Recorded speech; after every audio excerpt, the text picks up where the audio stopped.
Story number one. When I was 4, I had a best friend who could fly, shapeshift, and vanish into thin air.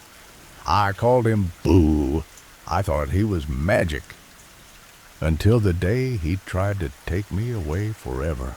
Children often have imaginary friends, but what if one of them wasn't imaginary? What if he could open gates you couldn't reach and wanted to take you to a world where no one comes back?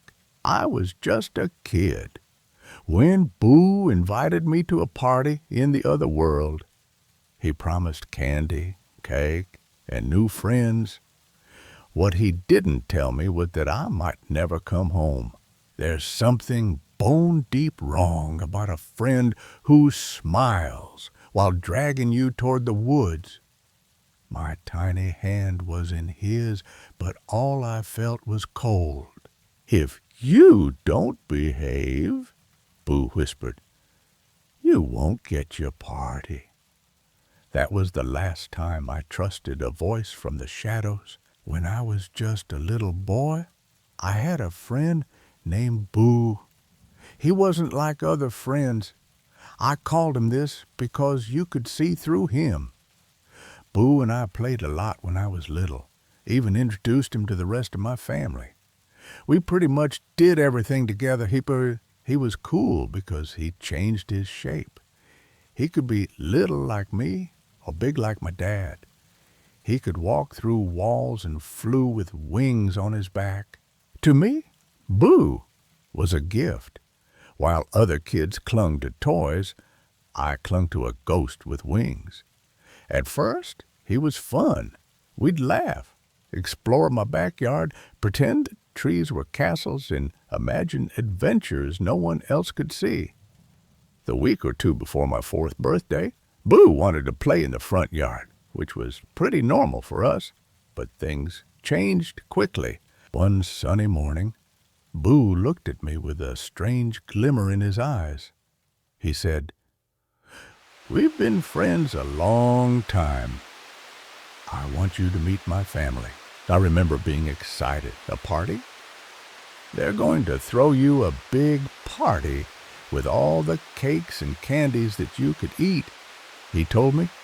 I could barely contain myself. Then I asked where they lived. That's when Boo said something that didn't sit right. They live in the other world, but it's easy to get to. I blinked at him, confused. I didn't have wings.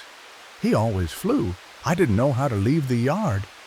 But he told me I didn't have to fly. All I had to do was follow him. That's it, just follow. He took my hand. He opened the gate. I didn't know how to open it before. Daddy's inside watching TV. Mommy's at the store. They won't even know you're gone, he said gently. His voice had changed, soft, yet hollow. I took one step beyond the yard, and something deep inside me tensed. The sun was still up. Birds were chirping, but the street corner ahead looked off. The air around Boo shimmered like heat rising from pavement. "We're almost there," he said, as he pulled my arm.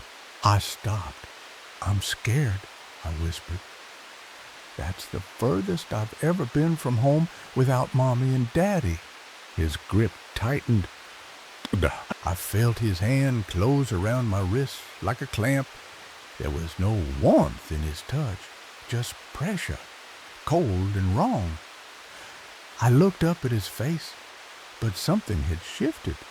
His smile no longer reached his eyes, and those eyes, they were too dark, too deep, as if they held something ancient, something I wasn't meant to see. "You said you'd trust me," he said in that low, flat voice. "You said we were best friends." Tears welled in my eyes. I wanted to run, to scream for Dad, but my voice stuck in my throat. I told him that he was hurting me and to stop. Boo then told me in a very flat voice to be quiet. He said that if I didn't behave, that I wouldn't get my party, and that they would have to throw all the food away. "We're almost there," he repeated, this time with impatience sharpening his words. The sidewalk beneath our feet seemed to stretch, like the road was growing longer, pulling me further from safety. I cried harder. Why are you being so mean to me? I asked. Bu said that it didn't matter, because we would be in the other world soon anyway. It hit me then. This wasn't a game. This wasn't pretend. I was being taken somewhere, and I didn't want to go. I yanked my arm back with all my strength. And that's when his face changed. It rippled like water, then twisted, contorted. His mouth was too wide. His nose vanished. His eyes split like cracks in glass. There were shapes that shouldn't be there, and parts of it were really sharp. And then he was gone. Just like that, vanished. I stood there, trembling, frozen. The world felt tilted, like I was standing on the edge of something invisible and massive. Eventually, my legs moved. I stumbled back toward the house. The gate stood open. I didn't close it. I just sat on the porch and cried. A few minutes later, though, my mom returned from the grocery store and asked me what was wrong. I told her everything about mine and Bu's fight. She knelt in front of me, brushing the hair from my wet face. You look pale. Sweetie, what happened? I stammered, trying to explain it all. How he wanted to take me to meet his family. How he changed. How he pulled me. How he vanished. She didn't say much at first, but her face lost all color when she turned around and saw the open gate. She looked back, though, and saw the gate was still open and reminded me that I wasn't allowed to go outside without her or my dad. Later that evening, I overheard them arguing in the kitchen. Dad kept saying he never saw me leave, that the TV was on and everything was fine. Mom kept shaking her head, repeating that the gate was open, that I couldn't open it myself. My father also got into trouble for not keeping an eye on me. I stayed in my room that night, the covers pulled over my head, and Bu came back. But he was different. He no longer smiled. He didn't laugh. He just stood in the corner of my room, staring. Every night, he wouldn't talk unless I did. And when I did, he'd just repeat what I said back to me, mocking. Gone was the playful shapeshifter with wings. Now he appeared as a tall, faceless silhouette that flickered like a broken reel of film. I began sleeping with the lights on. Mom noticed the change. I stopped eating much. I didn't play. I didn't want to go outside. I just watched corners, shadows, mirrors. I finally told him one night, and one day I told him that we weren't friends anymore because friends aren't mean to each other. So I told Bu to leave and to never come back. And after that, I never did see him again. Just like that, he vanished. Gone. For years, I never brought it up again. Until one day, I was older, and Mom sat me down and told me something that chilled me to the bone. Years later, my mom told me how scared she was after I told her about what happened, because she said that gate was open that day when she got home from the store, and she knew that I was much too little to open it by myself. She believed me. Maybe she always had. And even now, sometimes, when the night is still, I think I hear someone standing just outside the door, waiting.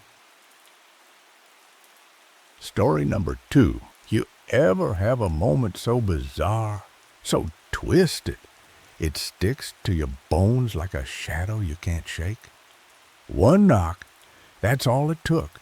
Just a knock on my front door to split the night in half. They say evil doesn't always look the part, but what if it looks terrified? What if it begs to be let inside? I didn't hear the screams, but she swore she did, and she wouldn't take no for an answer. It started with a voice. It ended with the kind of silence that rattles every window in your soul. It had been an unusually quiet evening. No barking from my dog, no sirens echoing down the street, not even the usual rustle from our upstairs neighbor.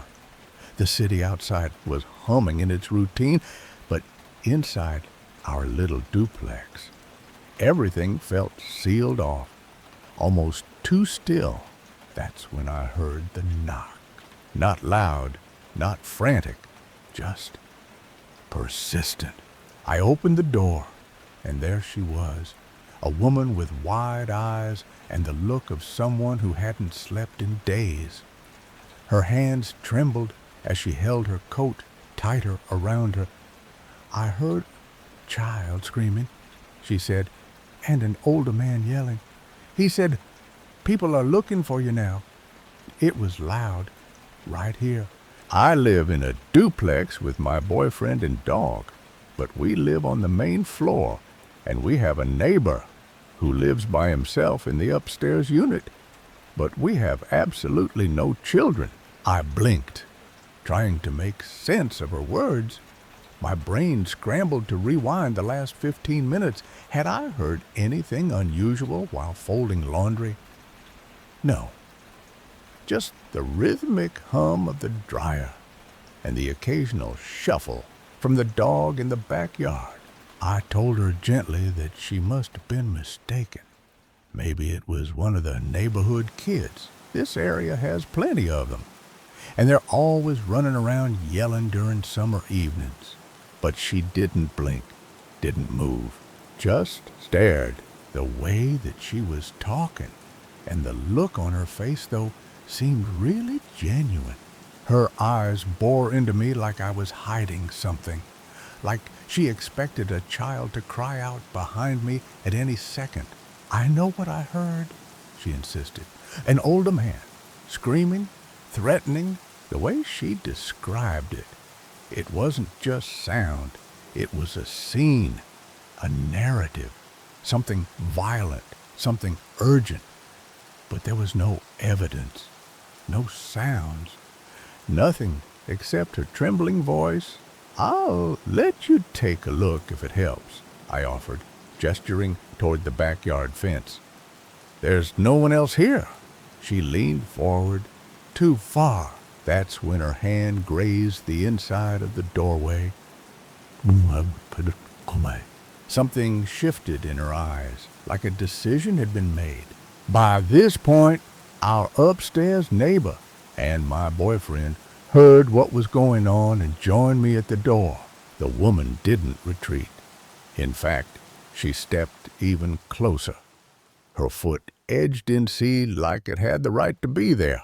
My heartbeat thudded in my ears. My dog barked once, then went dead quiet.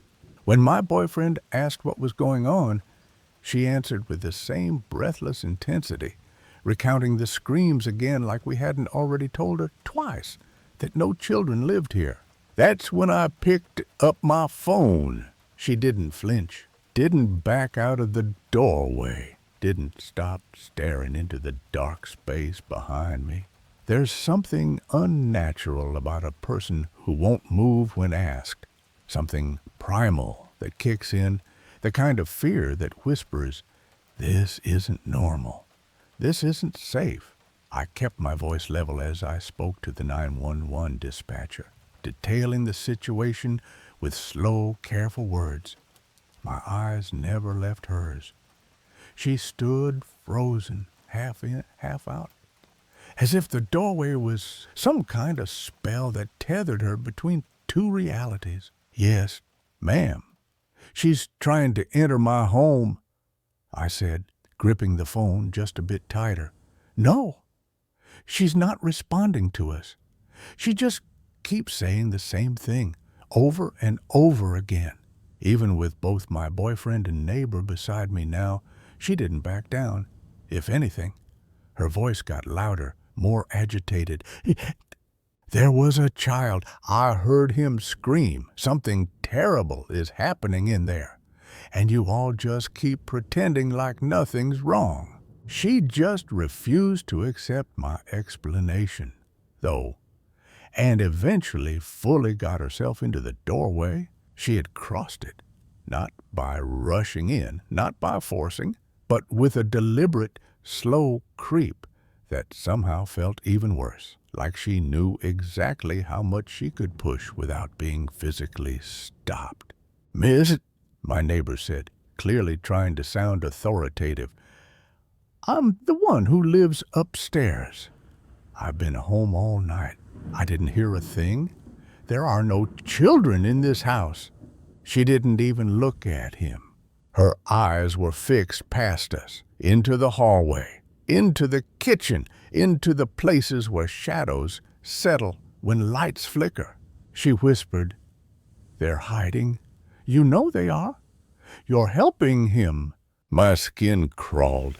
For the first time, I began to wonder if something had happened to her. Not here, not now, but somewhere in her past. Maybe she wasn't just hallucinating. Maybe she was remembering.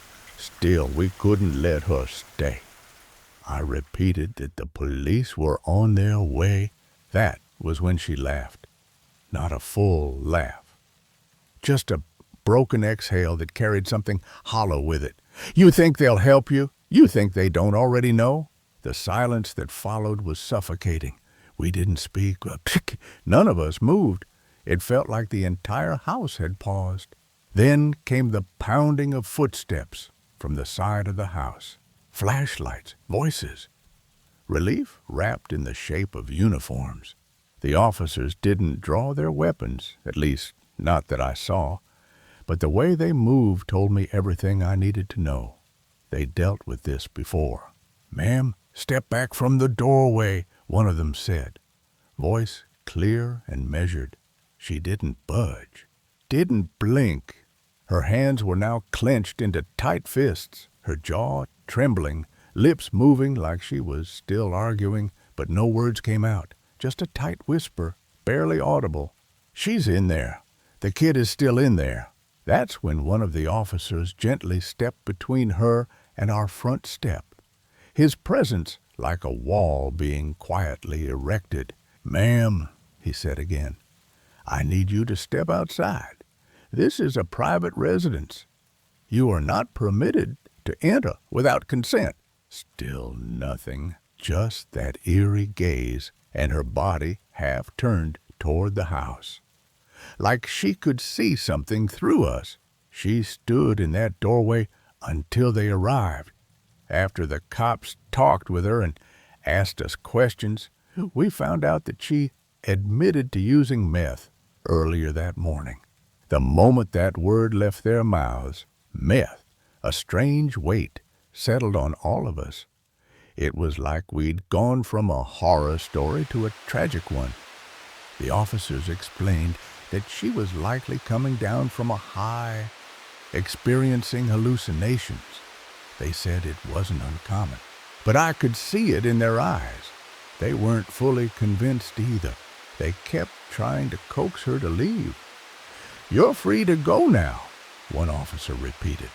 "You're not under arrest, but you can't stay here." She turned slowly, taking a few uneasy steps backward. But even as she left the porch, her head remained fixed on the door behind me, as if she still expected it to swing open and reveal something terrible. She very hesitantly left. She kept turning around and looking at the house. I didn't feel relief. Not really. I felt watched. Like the house wasn't mine anymore. Like something invisible had passed through the threshold with her and stayed. Before they left, one officer said, "Just to give her peace of mind, we'll pretend to do a sweep." So the cops even hollowed out, "Let's just do a quick check to make her believe they searched the house." They moved from room to room with casual steps and quiet murmurs, just enough to be seen through the windows. I stood still in the living room as one of them walked past me, nodded, and whispered, "She's gone now, but lock your doors tonight." That should have been the end of it, but it wasn't. Not really. That night, the house felt different, colder. Still, even my dog, usually restless until midnight, curled into a silent lump by the couch and didn't move for hours. I tried watching something, anything to take my mind off it, but every creak in the walls pulled my attention back into the front door. I checked the locks 3 times. Then again, outside, the street had gone dead quiet. No traffic, no kids, not even the usual buzz of the corner store lights. It was like the world had taken a breath and was holding it. My boyfriend noticed. I kept glancing at the curtains. "You okay?" he asked. I nodded, lied. I wasn't. Every now and then, I thought I saw something. Movement. A flicker in the window. Maybe just the neighbor's porch light, but my chest would tighten like it was her. Standing there. Still staring. Still waiting. And I know that this could have been so much worse and isn't the craziest thing. But still, I'm really nervous that she's going to come back and I can't stop checking my windows. Odd, it is. I barely slept. And when I did, I dreamed of her, not as she was, but worse. Eyes hollow, mouth stretching wide as she whispered things I couldn't understand, always pointing, always toward the back room. The next morning, I walked the perimeter of the house. Nothing disturbed, no signs of trespass. But by the trash cans out back, I found something. A child's toy, a small plastic figure, dirty, worn, broken at the legs. We don't have kids. Oh, gosh, we don't know any kids. I didn't tell my boyfriend. Just tossed it in the bin and forced myself to forget. But every now and then, when the wind dies and the night goes still, I hear it again in my head. They're hiding. You know they are. You're helping him. 2 nights later, I was brushing my teeth when I heard it. A scratch.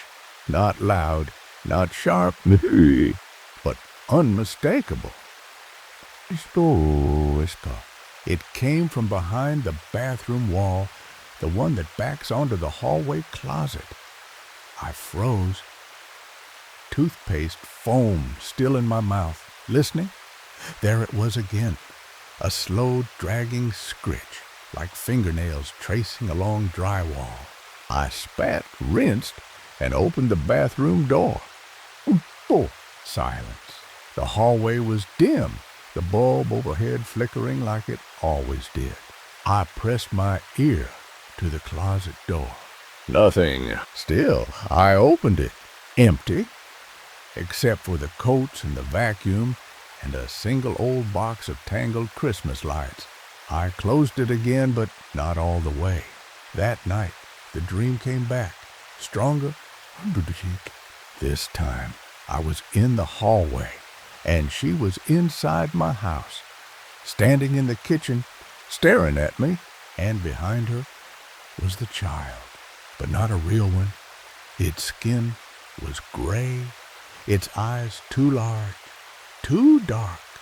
It didn't blink, didn't move, just watched.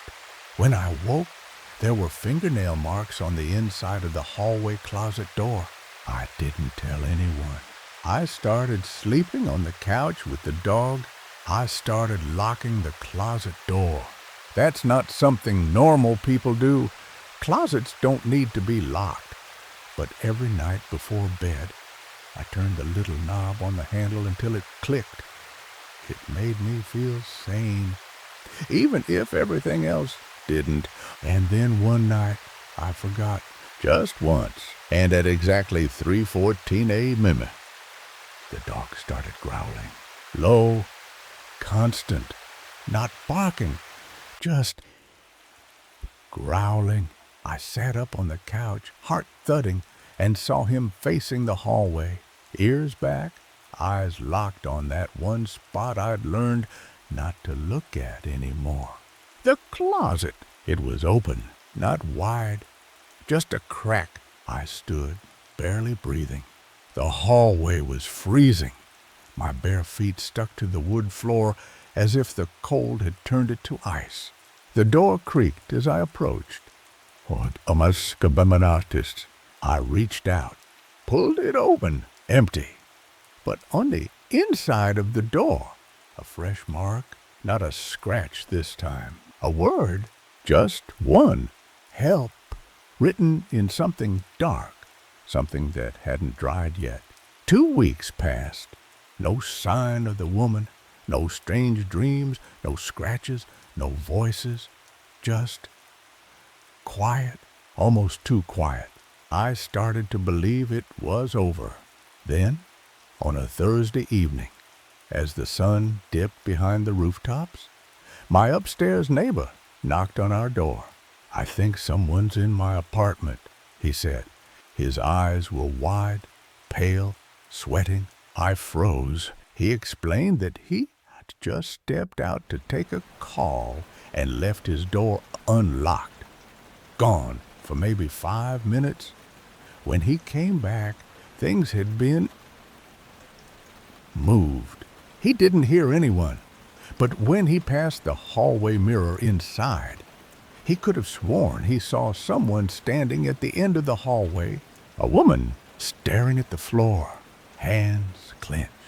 Not moving, I offered to go up with him. My boyfriend followed. The door creaked open. Everything looked normal. Until we saw it on the mirror, written in the same dark substance as before. I was never in the wrong house. Story number 3. Don't shine that light, I whispered. If something's already watching, we don't want it seeing our faces. The house loomed like 2 giants stitched together, silent and waiting from the outside. It looked dead from the inside. It was listening. We thought we were explorers, brave, clever, quiet, but something inside that house was waiting for someone to come back. You ever hear footsteps that don't match yours, that land too softly, pause too perfectly? That's when you stop calling it Abenda. No one lives here, I told myself, but the echo from upstairs, it sounded like someone disagreeing. A few months ago, I did something I promised myself I'd never do again. I went back to the red house, the kind of red that wasn't warm. It was aged, tired, peeling. A house built in 19, sprawling across 7 acres like a forgotten memory. It was huge, like someone took 2 regular houses and slammed them together. My friend and I had explored it once before, but this time, I wasn't going with a buddy. I was bringing my siblings. We had to sneak out.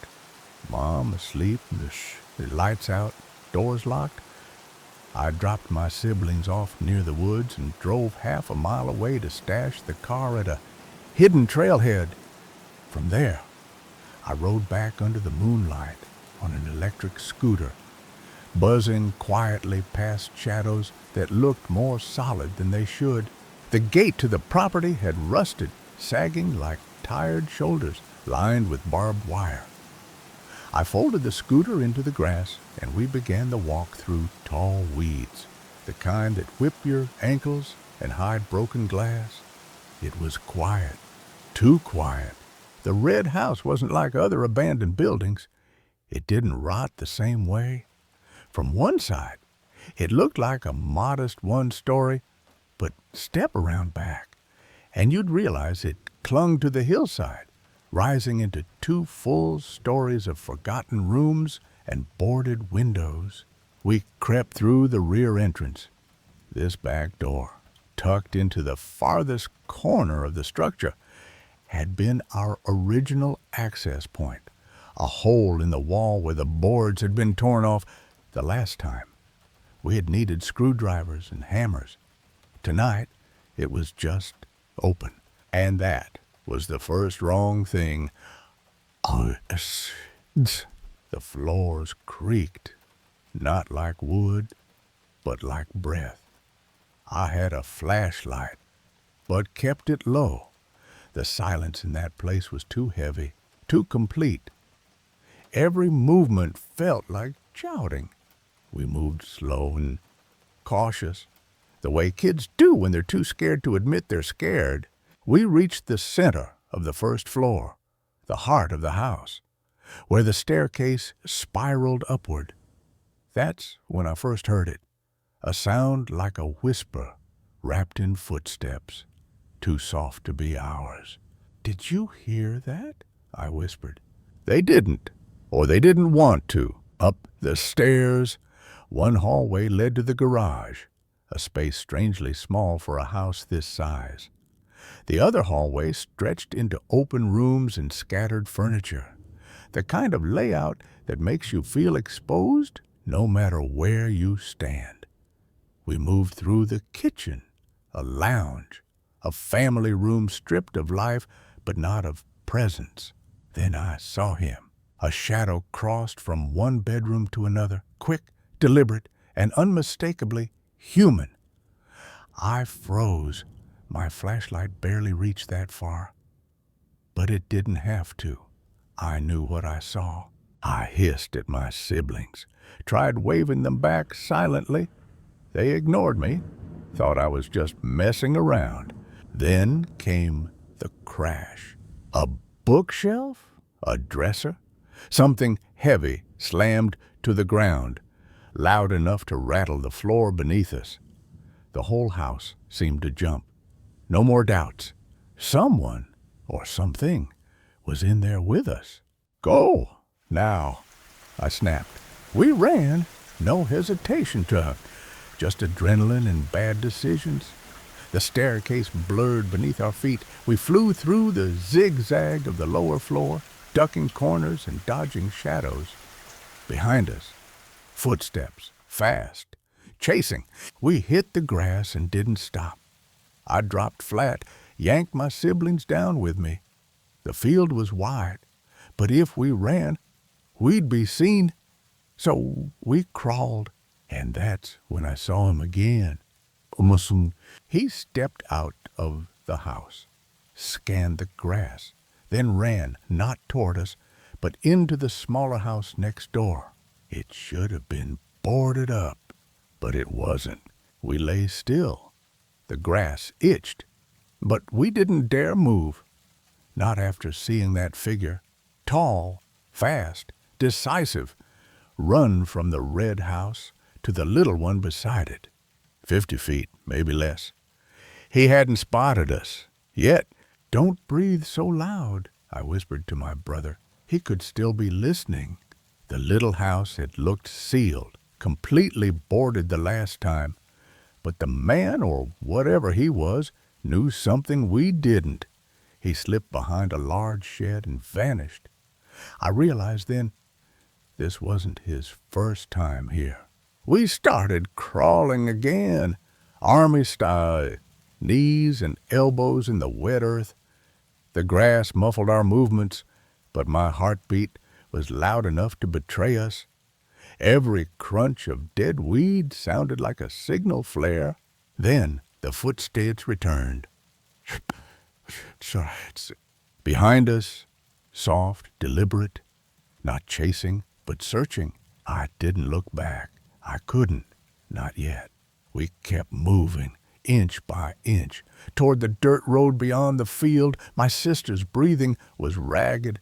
My brother's leg kept catching on something. I didn't stop. If he screamed, we'd all go down. At one point, the footsteps paused. That was worse than hearing them, because it meant he was close, watching, calculating. Then came the cracking sound. Wood splitting, boards giving way, maybe from the small house, maybe not. It was impossible to tell in the dark, but it didn't sound like random destruction. It sounded intentional, controlled. We froze again, not from fear. Well, not just fear, but from instinct. The kind that kicks in when your body thinks you're prey. Crack, crack, thud! Another grunt. No, this one louder. A growl of frustration. Why is he breaking the boards? My sister mouthed silently. I shook my head. I didn't know. Maybe he wasn't trying to get in. Maybe he was trying to seal something in or out. After agonizing minutes of crawling, we reached the dirt road. It curved back toward the gate, our last barrier, a thin line of old rusted wire and a few feet of freedom. We huddled by the gate post, crouched low, watching the distant cars. Only a few passed this late at night. Their lights barely touched the field. We waited until one last pickup rumbled by. Go, I mouthed. One by one, they slid under the lowest strand of barbed wire, arms first, then hips. No one got snagged, no screams, just silent, shaky motion.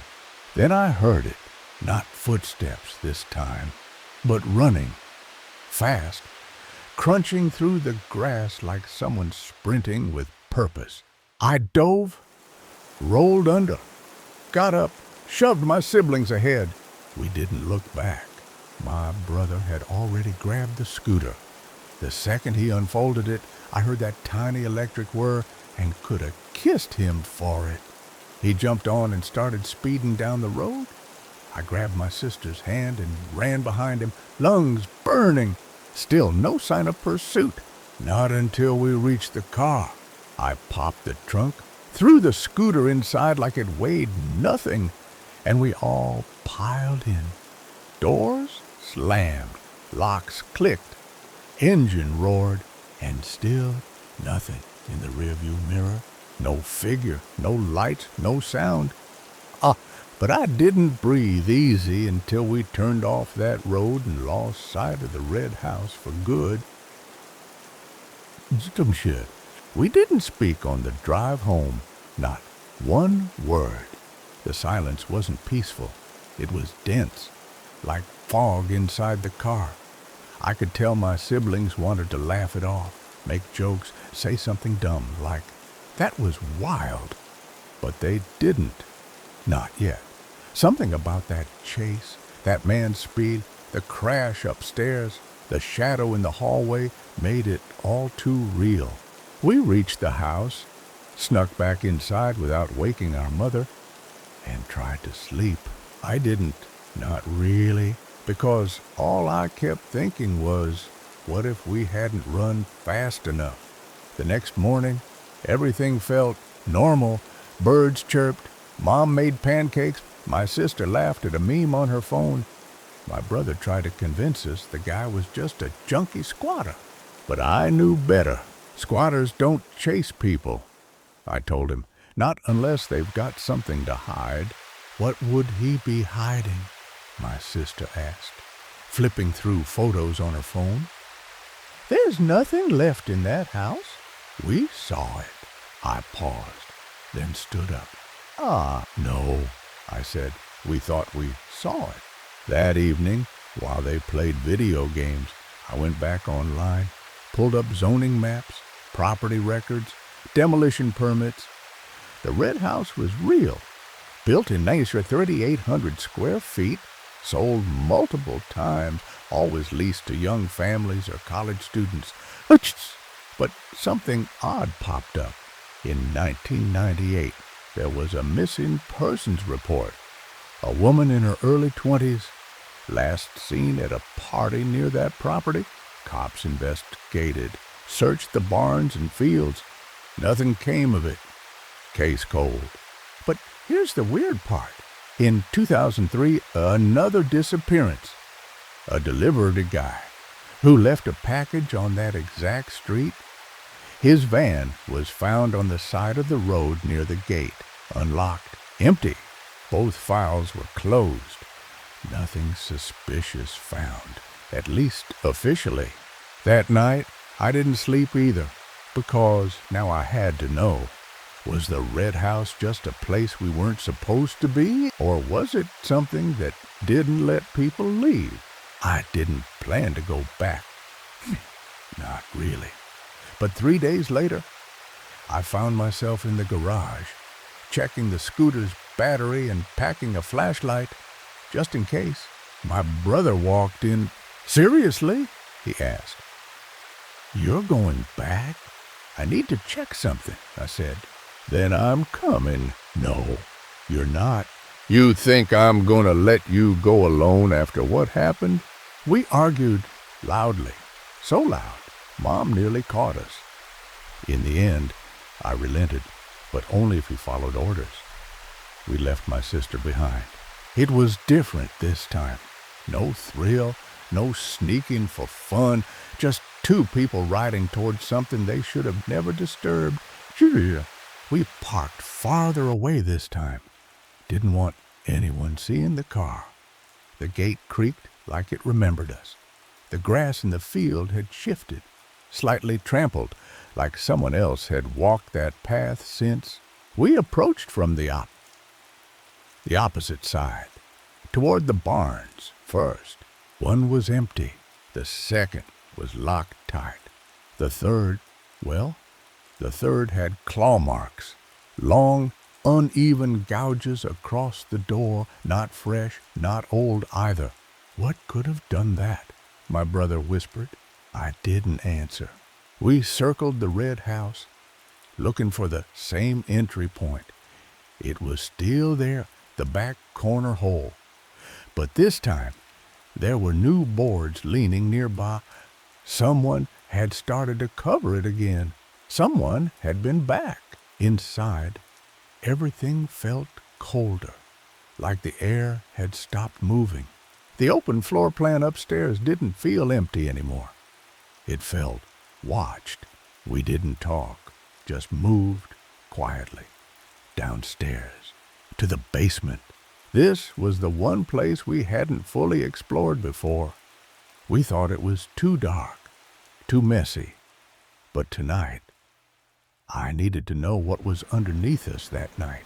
When the floor shook, when that bookshelf, or whatever it was, fell, the stairs creaked. The deeper we went, the worse the air got. Not moldy, just wrong. Like something had died in the walls and left its fear behind. Then we found it. A door, bolted shut from the outside. Thick wood, metal latch, scrape marks on the floor. I thought this basement ended here, I whispered. Me too, he said. We stared at it. Oops. Then we heard a knock from the other side. The knock wasn't loud. It was gentle, almost polite. Just 3 soft taps, then silence. My brother stepped back immediately. Nope, I'm not doing this. I'm not. But I didn't move. I couldn't. The door in front of us looked older than the rest of the house, older than the foundation itself, like it had been built into the ground before the house was ever constructed. Someone's down there, he whispered. That's a person, or something pretending to be. I reached for the latch. My hand hesitated. Something about it felt wrong. Not just the situation, but my body's reaction to it, like every nerve in my fingers was trying to scream. Don't touch that. But I did. The metal was freezing cold, not cool like in a basement, unnaturally cold. The kind that feels like it's pulling heat out of your bones. I didn't open it, just unlocked it. Then we waited. Nothing happened. Let's just go, my brother hissed. But then we heard it again. Not knocking this time, breathing. From the other side, we ran. Didn't even check behind us. We scrambled up those basement stairs like they were collapsing. Every floorboard above us groaned in response, like the house knew. As we reached the kitchen, I thought I saw the same figure again, just a flicker, outside the window near the back. Watching. Front door, I gasped. But it's boarded. Just go. We slammed through the hallway, ricocheted off empty door frames, nearly tripped over old broken purses and books. We hit the front door, and my brother punched the wood where the boards used to be. It cracked, not broken, but splintered, enough for light to pierce through. "We're not making it through," he said. Then we both stopped, because behind us, footsteps, slow, deliberate, coming up from the basement. We sprinted back around to the side door, the original one still open, still barely hanging on. We dove out into the grass like we were escaping a prison, hit the ground hard, and didn't stop moving until the tall weeds swallowed us whole. This time, we didn't crawl. We ran. I didn't care if he saw us. Didn't care if he followed. Something was awake in that house now, and I wasn't going to be the one still kneeling when it stepped outside. We reached the field gap in under a minute. My lungs burned. My legs were trembling. We slid under the fence, bleeding from barbed scrapes. My brother was sobbing quietly. I didn't say a word. When we got back to the car, I turned the engine, but didn't drive.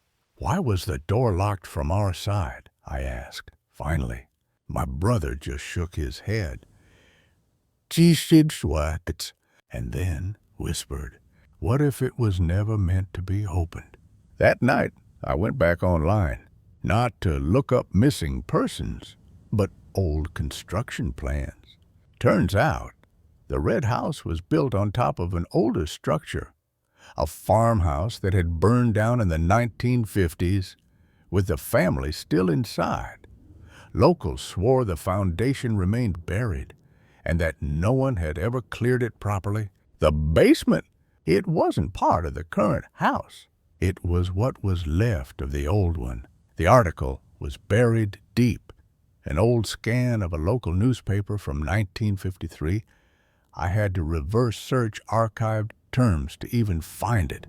Local family perishes in barn fire. Cause unclear. It didn't say much. 3 names, no photos, no real follow-up. Just a note that the land was eventually resold with stipulation, and that the original foundation was deemed unsuitable for rebuilding. So why was there a house built on top? And what exactly had we heard breathing behind that basement door? Over the next few days, my siblings went back to normal, sort of. They joked about the experience, called it a weird night, laughed at the part where my brother crashed into a wall running for the exit. But they didn't talk about the door. And they definitely didn't talk about the figure in the grass. Me, I couldn't stop thinking about it. I started having dreams, not nightmares. Worse, vivid half-memories of being inside that hidden room. Even though I'd never been past the door, dreams of walls that breathed and a voice that didn't speak, but still asked questions. 3 weeks passed. I kept checking the property online, waiting for the demolition to begin. And then, one morning, the red house vanished. Not in a supernatural sense. It was gone from the satellite images. Bulldozed, flattened, wiped clean. No notice, no warning, not even a line in the local news. The entire lot was razed, including the small house, the barns, the grass field. Just dirt now, fresh and empty. But I didn't feel relief. I felt dread, because 2 nights later, someone knocked on our door. It was just after midnight. I was still awake, phone in hand, reading old posts about haunted places in our county. Most were nonsense, but one mentioned something chilling. If you disturb what sleeps in a sealed place, it may come looking for you when it wakes. The knock came once, not loud, just familiar. I stood frozen in the hallway. My siblings didn't stir. I crept toward the front door, peeked through the curtain. Nothing, no one. But on the doorknob, the missus, was a streak of ash. I cleaned it off in silence, washed my hands 3 times, but the smell lingered, smoke and earth. That night, I pushed a dresser in front of my bedroom door. Didn't sleep, didn't move. Weeks passed, seasons changed. The land where the red house stood is now fenced off. No construction, no signs, just a gate and a warning. Do not enter subterranean instability. I think that's their way of saying, we tried to bury it again, but something tells me it doesn't like being buried. And sometimes it remembers your name. Story number 4. It started as a regular ride into the woods, just me and my sister, until I realized the person walking toward me wasn't her at all. He stood at where no one should be, in a hidden path only we knew. What would have happened if I hadn't been there that day? I ask myself that every night. You don't forget the feeling of being watched in the forest, especially when there are no footprints leaving. When someone follows your little sister into the woods, hides, and vanishes without a trace, son, you know something is terribly wrong. 3 summers back, while the world around us had shut its doors, I found my own version of freedom winding through muddy trails and towering trees. That was until me and my buddies found mountain biking when our parents allowed us to see each other outside. Living in Washington State meant endless woods, wild with opportunity but inaccessible. We were too young to drive, and so we built our own trails, carving paths through fern-filled forests with no one but ourselves to blaze the way. Basically, there is an entrance to this trail near my friend's house, and you walk down it a ways until you find the normal trail. Yet the trail we made, it wasn't normal. Hidden behind thick brush, past mud and over fallen trees, it twisted through places no one would ever wander by accident. If someone found it, they were looking for something or someone. That day, my friends couldn't make it, so I brought my sister along, knowing the trail well enough and wanting to check for damage from the recent windstorms. We locked our bikes in the brush before reaching the forest road, tucked so deep it might as well have been buried. There wasn't any damage, but around a week later, a tree did end up blocking the end of the trail. Ironically, it was raining, soft but persistent, the kind that soaks into your clothes and quiets the world. I was showing her around, distracted by checking for debris, when my mom called. My brother, apparently, had changed his plans and was now coming to find us. I sent my sister to meet him near the neighborhood entrance while I stayed behind. She left, and I kept working, calling her every few minutes. But after a while, she still hadn't returned. Then Mom called again. My brother had come and gone, said he couldn't find us. That was strange. I phoned my sister and told her to come back. Cautiously, we didn't want anyone noticing the trail's entrance. That's when I saw her. Well, what I thought was her. A hooded figure walking toward the forest road from the side path.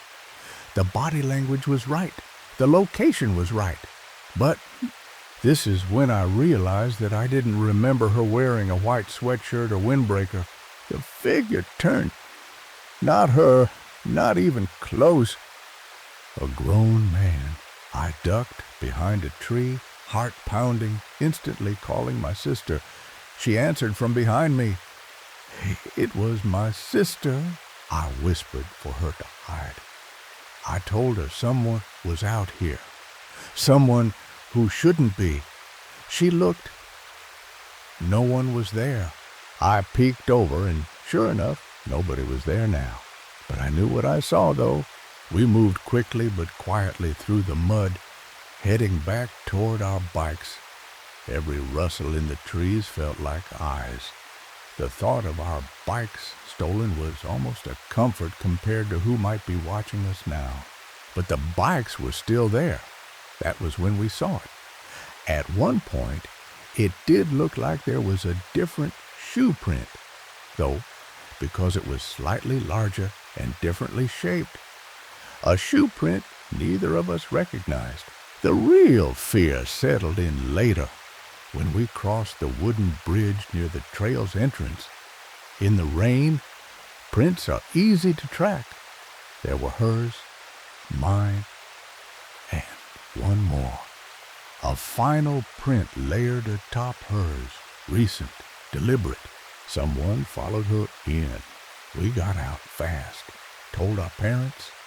But even then, the questions they asked didn't ease my nerves. Why was a grown man walking deep into an unmarked forest path? Why didn't he call out if he was concerned? Why did he disappear? And the most haunting one, what if I hadn't been there? We didn't run, not because we weren't terrified, but because we couldn't. Running in that mud would only draw attention, make noise, leave more tracks. So we walked, slow and steady, pretending we didn't feel the cold grip of fear clawing up our spines. And during this time, I just couldn't help the feeling of being watched. It wasn't just paranoia. There's a difference between being afraid and knowing. My senses were screaming even as I tried to act calm for my sister's sake. Her breathing was shaky. She kept glancing at me, trying to read my face, but I kept it stone still. We both knew something was wrong, but neither wanted to say it aloud. Was he still nearby, watching, hiding? The forest, once our escape, had turned against us. The trees no longer felt protective. They were cloaks to our shadows, places to disappear. I'd always loved how the canopy filtered sunlight, but now every sway in the branches felt like a signal, every crunch of pine needles like a threat. We reached the bikes, still there, but now we were certain someone else had been here. The prints were just the beginning. Thankfully, as we made our way down the trail while acting as calmly as possible, we arrived to see the bikes, which were still indeed there. That should have been comforting, but it wasn't. A single wrong detail stuck in my mind. If that man had walked in, where were the prints leading out? You can't hide from mud. It tells the truth, and the truth was he hadn't left, which meant one of two things. He doubled back another way, silently and or he was still here. Every twig snapped behind us felt like confirmation. Every gust of wind through the trees made us flinch. The path back felt longer, slower. My sister was completely silent now, her earlier curiosity replaced with a pale seriousness I'd never seen in her before. We didn't talk until we were out of the woods, across the bridge, and on the sidewalk near our neighborhood. There, I finally allowed myself to exhale. Not relief, just breath. Something I hadn't fully done in 20 minutes. That's when I told her what I saw. The man, the white hoodie. How sure I was it wasn't her. She froze, lips slightly parted, eyes wide. But there was no one, she whispered. That shook me, because now I knew she hadn't passed him. He must have been waiting until after she passed, watching her go by, following just far enough behind not to be seen. But I saw him, and now he knew someone else was there. Later that evening, the questions came from my parents, from my own mind. Why would someone dress like that in the woods? No gear, no boots, no equipment, no reason to be there. Why follow a kid so deep into an isolated trail? And why vanish the moment another person shows up? Why didn't he say anything, do anything, unless he wasn't supposed to be seen? I reviewed the footprints again in my memory. The spacing, the seats, the way they layered over hers like a shadow walking behind her. That kind of positioning isn't coincidence. That's stalking distance. This confirmed my sighting. My heart dropped once again, and we quickly got out of there, still making sure that nobody else was behind us. No one believed us fully. Not really. They nodded, said we were lucky, told me to stay together next time. But no one came out to look. No one asked the right questions, and no one offered an explanation that made sense. Except one. Someone followed my sister into the woods, and if I hadn't been there, I don't know what he would have done. Long before that day, there had been signs, things I brushed off as harmless, little instincts I silenced, thinking I was just overreacting. But looking back now, they were warnings. Warnings I didn't understand until it was almost too late. A week earlier, I'd gone out to scout part of the trail with one of my buddies. We were searching for places to dig, maybe extend a jump or tighten a curve. That's when we found it. A half-collapsed hollow beneath some deadfall, with scattered debris that didn't look like nature put it there. Beside it, unmistakable piles of scat. The only reason I felt scared of going alone was around a week earlier. Me and one of my friends thought that we found a cougar den with some scat nearby in a few spots, and back then I told myself it was probably just an animal. Probably. But even then, a part of me wondered, what if it wasn't a den, but a shelter? Something man-made, something hidden. The idea slipped away after a few days, until that rainy afternoon brought the fear rushing back. The path we used wasn't on any maps. We never shared it. The only way to find it was to know exactly where to look. There was no reason for anyone else to be there, unless they had been watching, listening, or following. To get to our trail, you find this one spot on the trail that turns 90 degrees to the left, but instead you go to the right of the trail through all this mud. And that's what haunted me the most. Whoever it was, they knew the route. They followed it perfectly, even through the turns and curls over mud and roots. It wasn't easy. Even with a guide, how had he done it? He saw my sister enter the first. That much I'm certain of now. Maybe he thought she was alone. Maybe he saw both bikes and assumed she'd come back with someone. But when she returned alone, he followed, through an unmarked trail into a private corner of the woods, deeper than any random hiker would ever wander. He didn't call out, didn't try to look helpful, just watched, then vanished. I kept thinking about his clothes, the white hoodie. It stood out like a flare against the green and gray woods. Not hiking gear, not even casual trail wear. No hat, no vest, no pack, no purpose. That's not someone enjoying nature. That's someone hiding in it. Why not call out? If it was a worker, why were they wearing what they were wearing?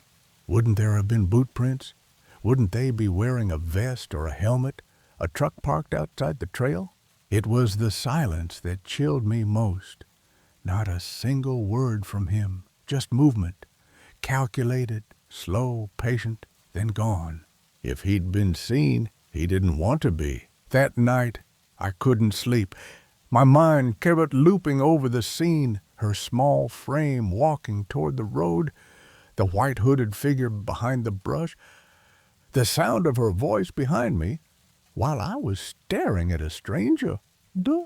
I kept wondering if I'd been a minute later. Would I have still seen her walking toward me, or just him? Would she have been alone with him in those woods? When you're a teenager, people don't always listen, especially not when you tell them something terrifying, something unbelievable. They think you're dramatic. They think you're seeing shadows that aren't there. But this wasn't a shadow. It was real. It had weight.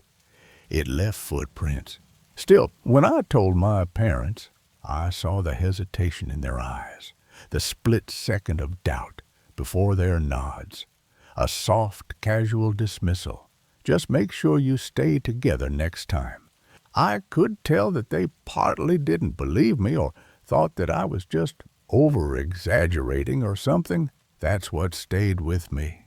Not the man, not even the fear, but the fact that something so real, so clear, could be brushed away with a sentence. I didn't want attention.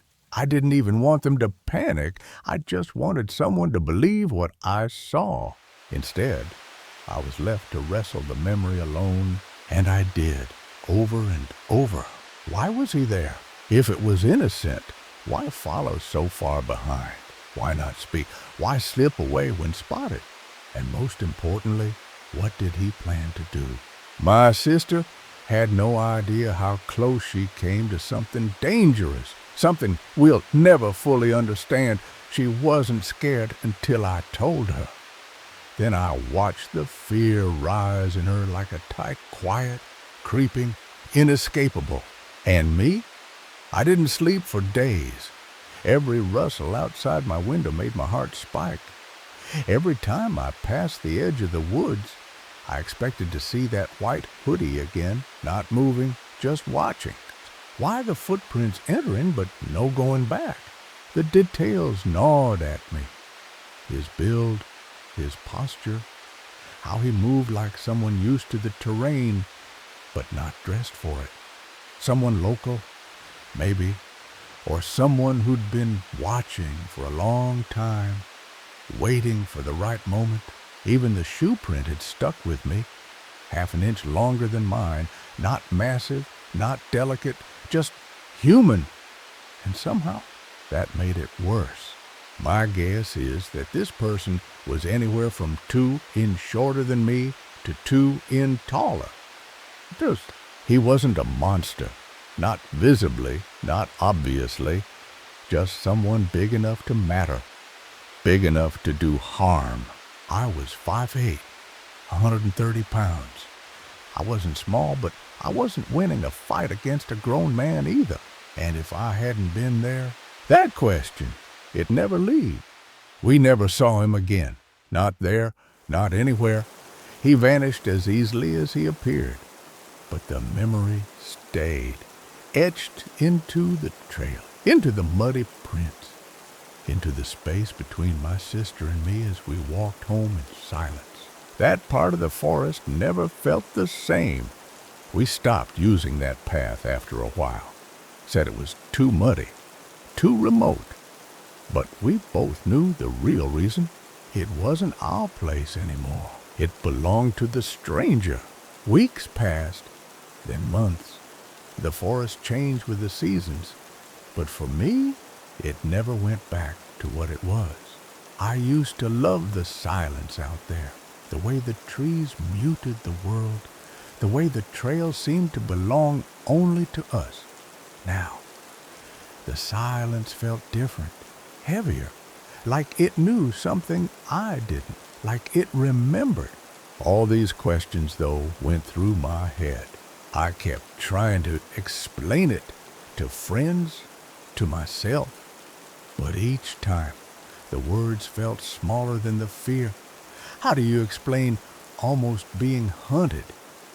How do you prove someone meant harm when nothing happened? But something did happen. Someone found us, and he shouldn't have. The more I thought about it, the more I realized how intentional it all seemed. The timing, the route, the stillness. How he stopped just outside the opening where I could see him, but not too soon. Like he knew where the sight lines were. Like he knew how long she'd be alone. And when they did, why so far behind and so creepily? Why not call out? It was too precise, too careful. This wasn't a hiker. This was someone looking for a moment. And I took that moment from him. Maybe that's all it was. A moment stolen. A small decision that changed what could have been a tragedy into just a story. One where no one got hurt. One where the only trace was a muddy shoe print and a feeling that still hasn't left. But even now, years later, I find myself replaying it, wondering if he came back, if he watches that trail sometime, waiting for another chance. I never go back alone. Not because I'm scared, not exactly, because he might. Most importantly, what would have happened if I wasn't there at that point? That question haunts me. Not just for my sister, but for any kid who stumbles a little too far into the woods, thinking the world is safe. Sometimes all it takes is one wrong turn, one silent follower, one moment too long, and then it's too late. Story number 5. Some stories aren't stories at all. They're warnings wrapped in whispers from a past we never fully understood.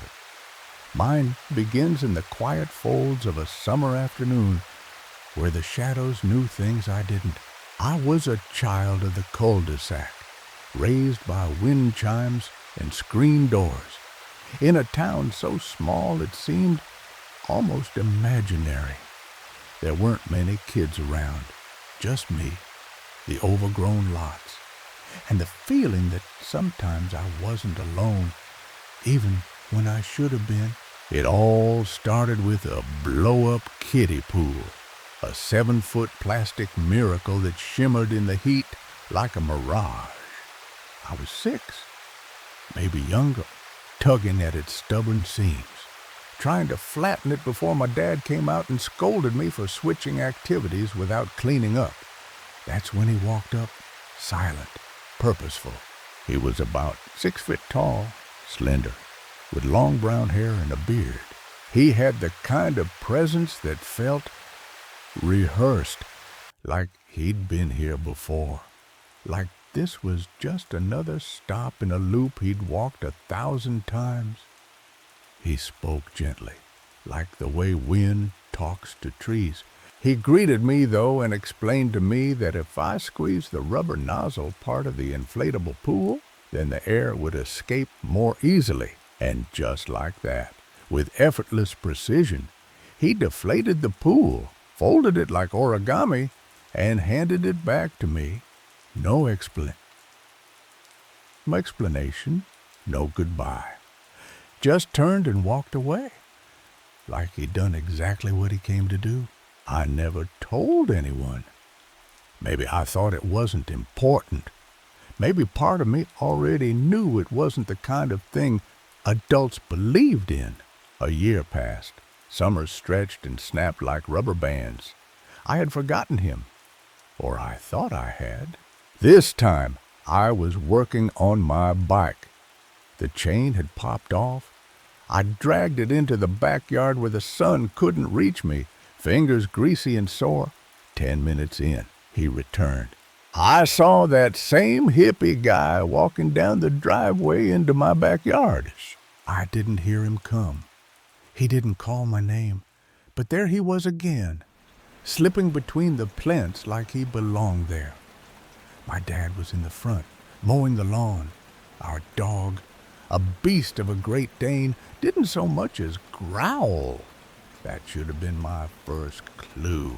He greeted me again the same like before, then knelt down eye level to me on the opposite side of my bike and proceeded to reset the chain on my bike. No questions, no hesitation, just a strange man helping a boy with a bike like it was some kind of ritual. I thanked him. He walked off, and I was left with a bike that worked again in a silence that now felt heavy. Later that day, as mashed potatoes hit my plate and the scent of grilled chicken filled the kitchen, I broke the silence in a way that made my dad stop mid-chew. I saw that guy again. Later on that day, during dinner, I questioned my father about the man who had walked into our yard and helped me to fix my bike. I expected a knowing nod, a casual mention like, "Oh yeah, that's just Dale from up the road." But instead, my father's face tensed. His fork froze inches from his mouth. "What guy?" I explained. I described him again, his height, his long hair, the sandals. I even mentioned he'd helped with the pool the previous summer. But my father told me that that was impossible because he had been in the front yard all day doing yard work and washing cars, and he would have seen anyone approaching the house since we lived on a cul-de-sac. There was no entry point he wouldn't have noticed. No way someone could just slip in. But somehow, this man had twice. Dad wasn't the type to spook easy. Ex-military, arms like telephone poles, voice like gravel. But when he asked me what the man looked like, I saw something in his eyes I'd never seen before. Uncertainty. My father had a look of discomfort on his face and asked me what the guy looked like. He couldn't place him. And in a town that small, where everyone knew each other's dogs by name, not recognizing a face was rare, disturbing even. He gave me a stern warning. Never talk to strangers again. And if I saw that man, ever, anywhere, come get him immediately. But I didn't see him again. Years passed like postcards on a dusty shelf. I moved out, grew up, forgot, until I didn't. It happened during a conversation with a friend over coffee. We were reminiscing, swapping tales of weird childhood moments that, in hindsight, felt off. That's when he asked, "Oh, what's the weirdest thing that ever happened to you as a kid?" Without missing a beat, I told him. Both stories, the pool, the bike, the man who vanished. We laughed. Of course, childhood stories are safe that way until someone asks a question that tilts the room. What did he look like again? I described him in detail. The long hair, the beard, the linen shirt. I explained to him that the guy honestly looked like a white Jesus, dressed in a linen button-up shirt and leather sandals. That got another laugh. A long one, nervous. Then it stopped. What if he wasn't, human? I shrugged it off, but the thought wormed its way in. Not human? I don't know what I saw. I don't know who helped me. But I do know this. He came twice, helped, left, and never returned. He didn't age, didn't change clothes, didn't act like someone unfamiliar with the area. There's a part of me that wonders if he wasn't from anywhere at all. Like maybe he wasn't even supposed to be seen. There are stories of guardian angels, of time travelers, of ghosts stuck in loops, but none of those quite fit. He wasn't glowing. He wasn't cold. He was present, tangible. but utterly out of place. And maybe that's the scariest thing of all, that something or someone can just walk into your life, help and vanish, with no explanation and no trace, like a glitch in the rules of reality, and you'll never, ever know why. Story number 6. Grandpa always said, evil doesn't knock when it visits. It slinks in while you're dreaming. That night in France, I learned just how true that was. Imagine being 10 years old, tucked in with your little brother in a cozy RV, only to wake up and see a towering shadow silently slipping out the door.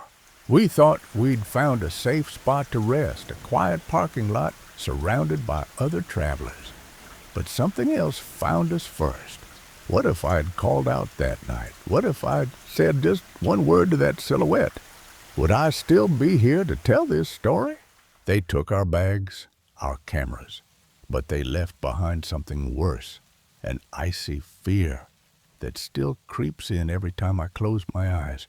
It was a summer that shimmered with golden light and the scent of pine.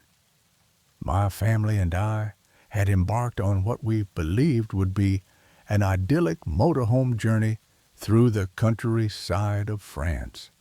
There was my father, my mother, my little brother, 4 years old, and me, 10 years old at the time.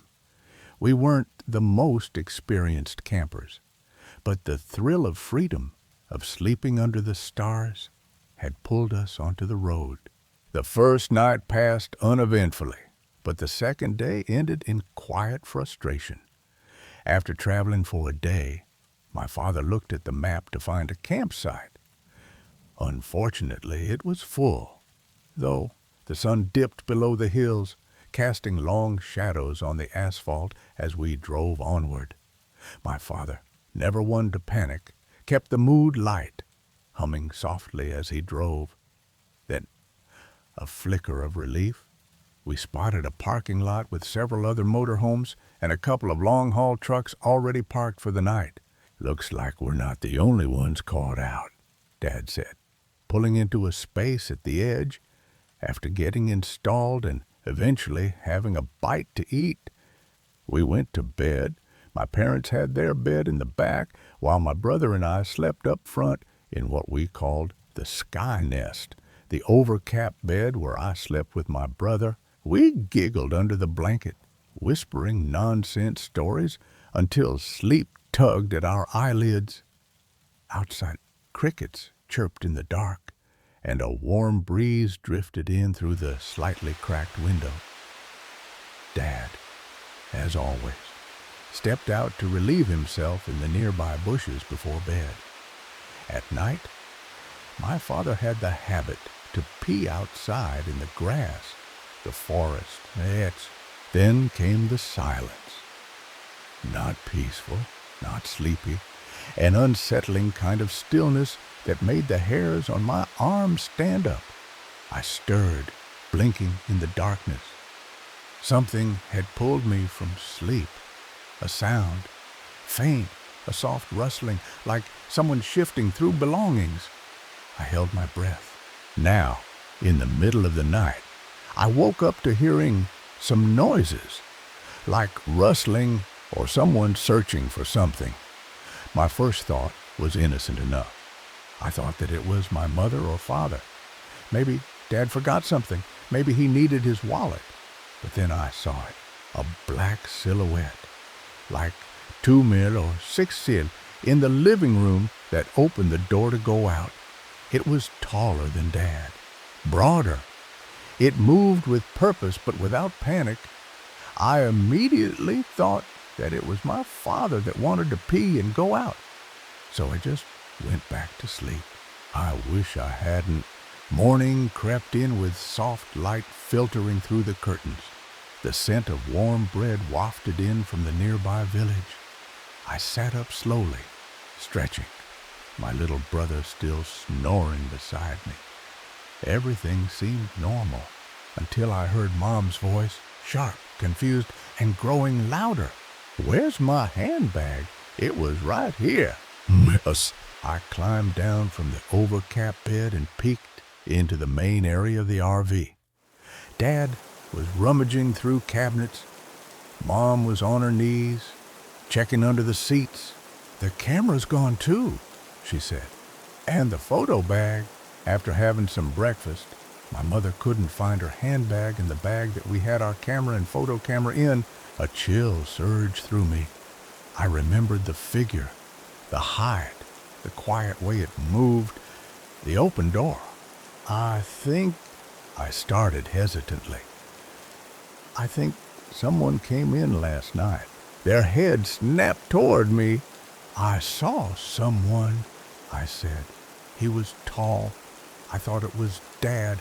He opened the door and left." Dad turned pale.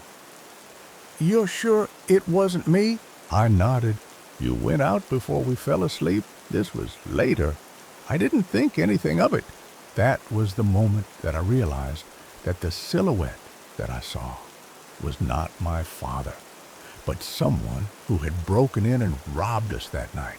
We drove straight to the nearest police station. The officer on duty, a tired-looking man with thick eyebrows and a heavy accent, listened carefully. After explaining to my parents what I saw, we went to the police and they told us that it was a common thing here. Common, as if it were just another story scribbled in their daily logs. A traveling family robbed while they slept. A thief slipping in and out like a ghost. That word clanged in my head. Common. How many had been watched? How many had been silently visited in the night? We never found out who it was, and we lost the bags.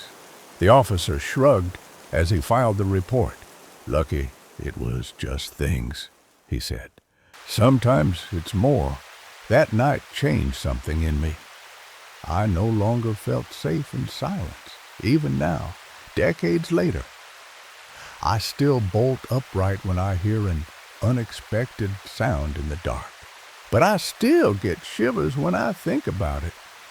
20 years later, what if I had said something to the man? Would he have fled? Would he have attacked us?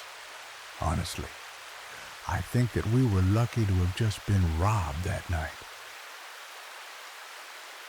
Story number 7. They say the woods whisper at night, but what I heard, it wasn't a whisper. It was a warning. I've roamed these trails for years. I know every twisted route, every scent on the wind. But one night, something moved out there, and it moved like it shouldn't exist.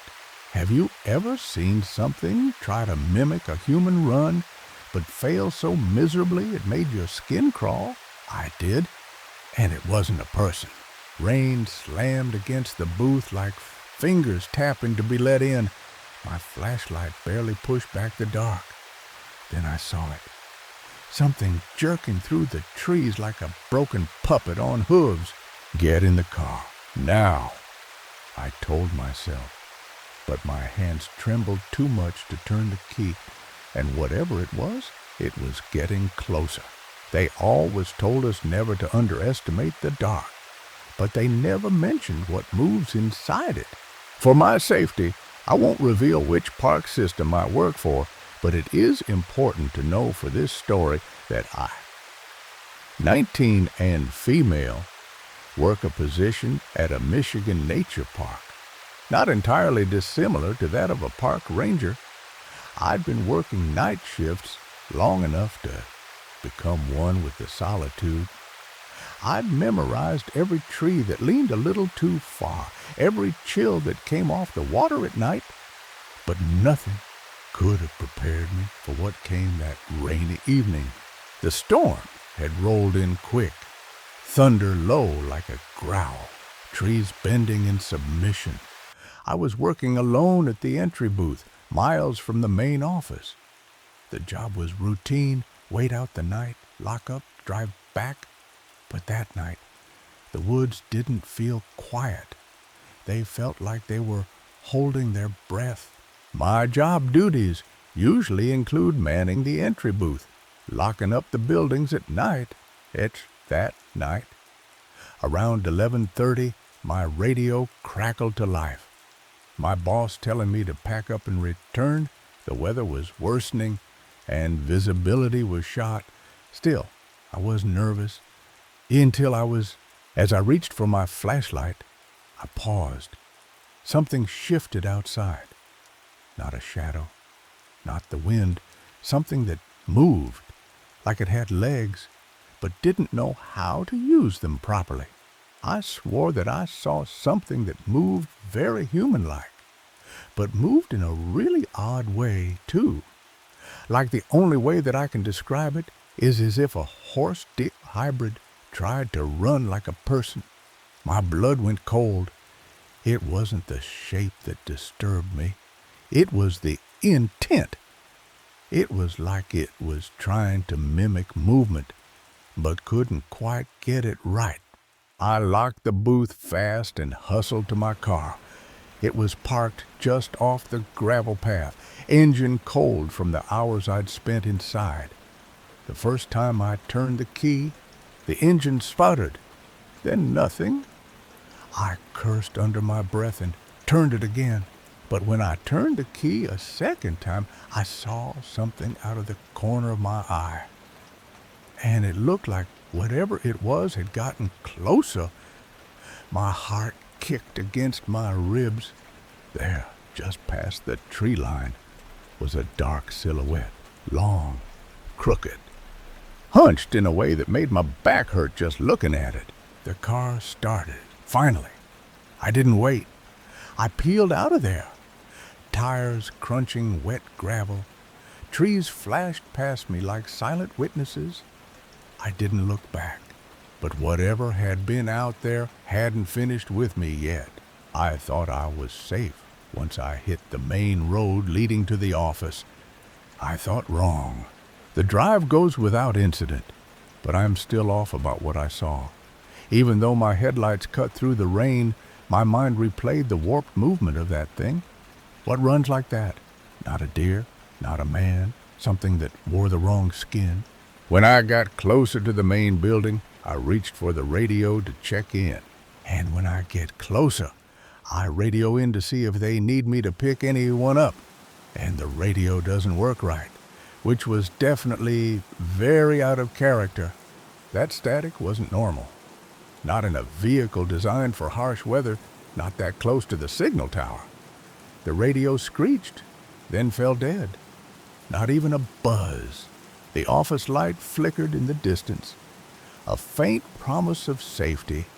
But as I turned the corner into the parking lot, something runs past me. I didn't get a good look at what it was, but I can assure you that it was not a person.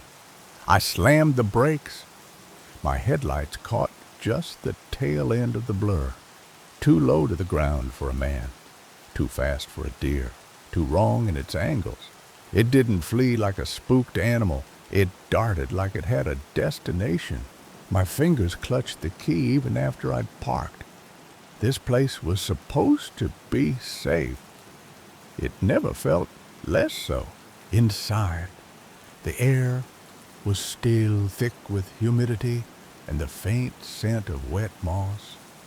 I sat down, trying to ground myself, but the silence didn't comfort me.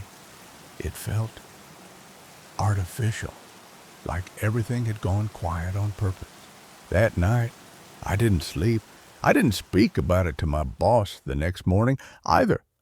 I figured maybe it was my imagination, the storm, the fatigue, but deep down, I knew it wasn't. Something watched me that night. Something had moved closer. Weeks passed, and nothing happened. I started to think maybe I'd imagined the whole thing. But the woods don't let you forget. They just wait for the right night.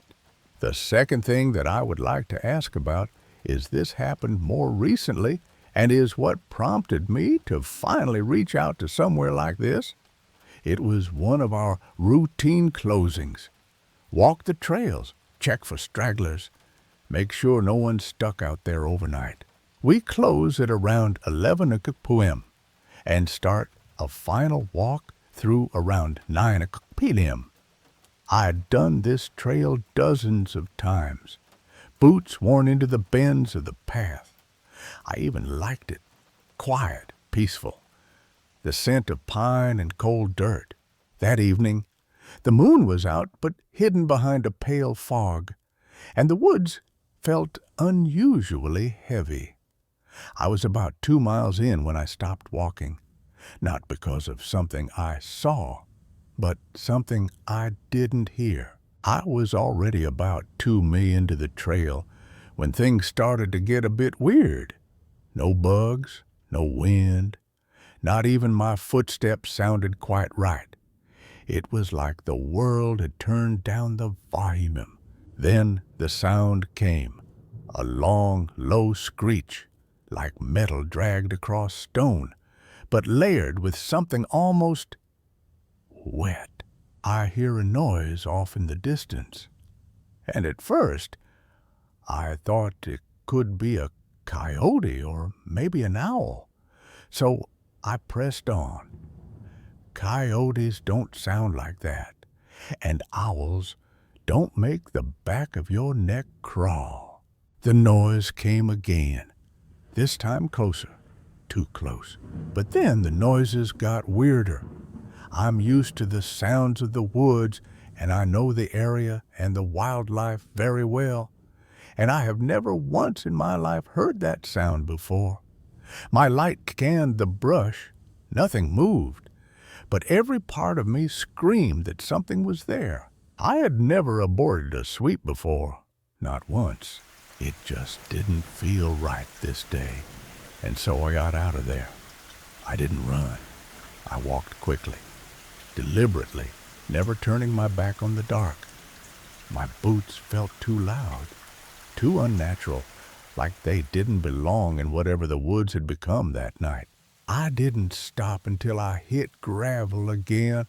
The second I saw the office lights through the trees, I exhaled, but I never once looked back. When I got back that night, I didn't go straight home.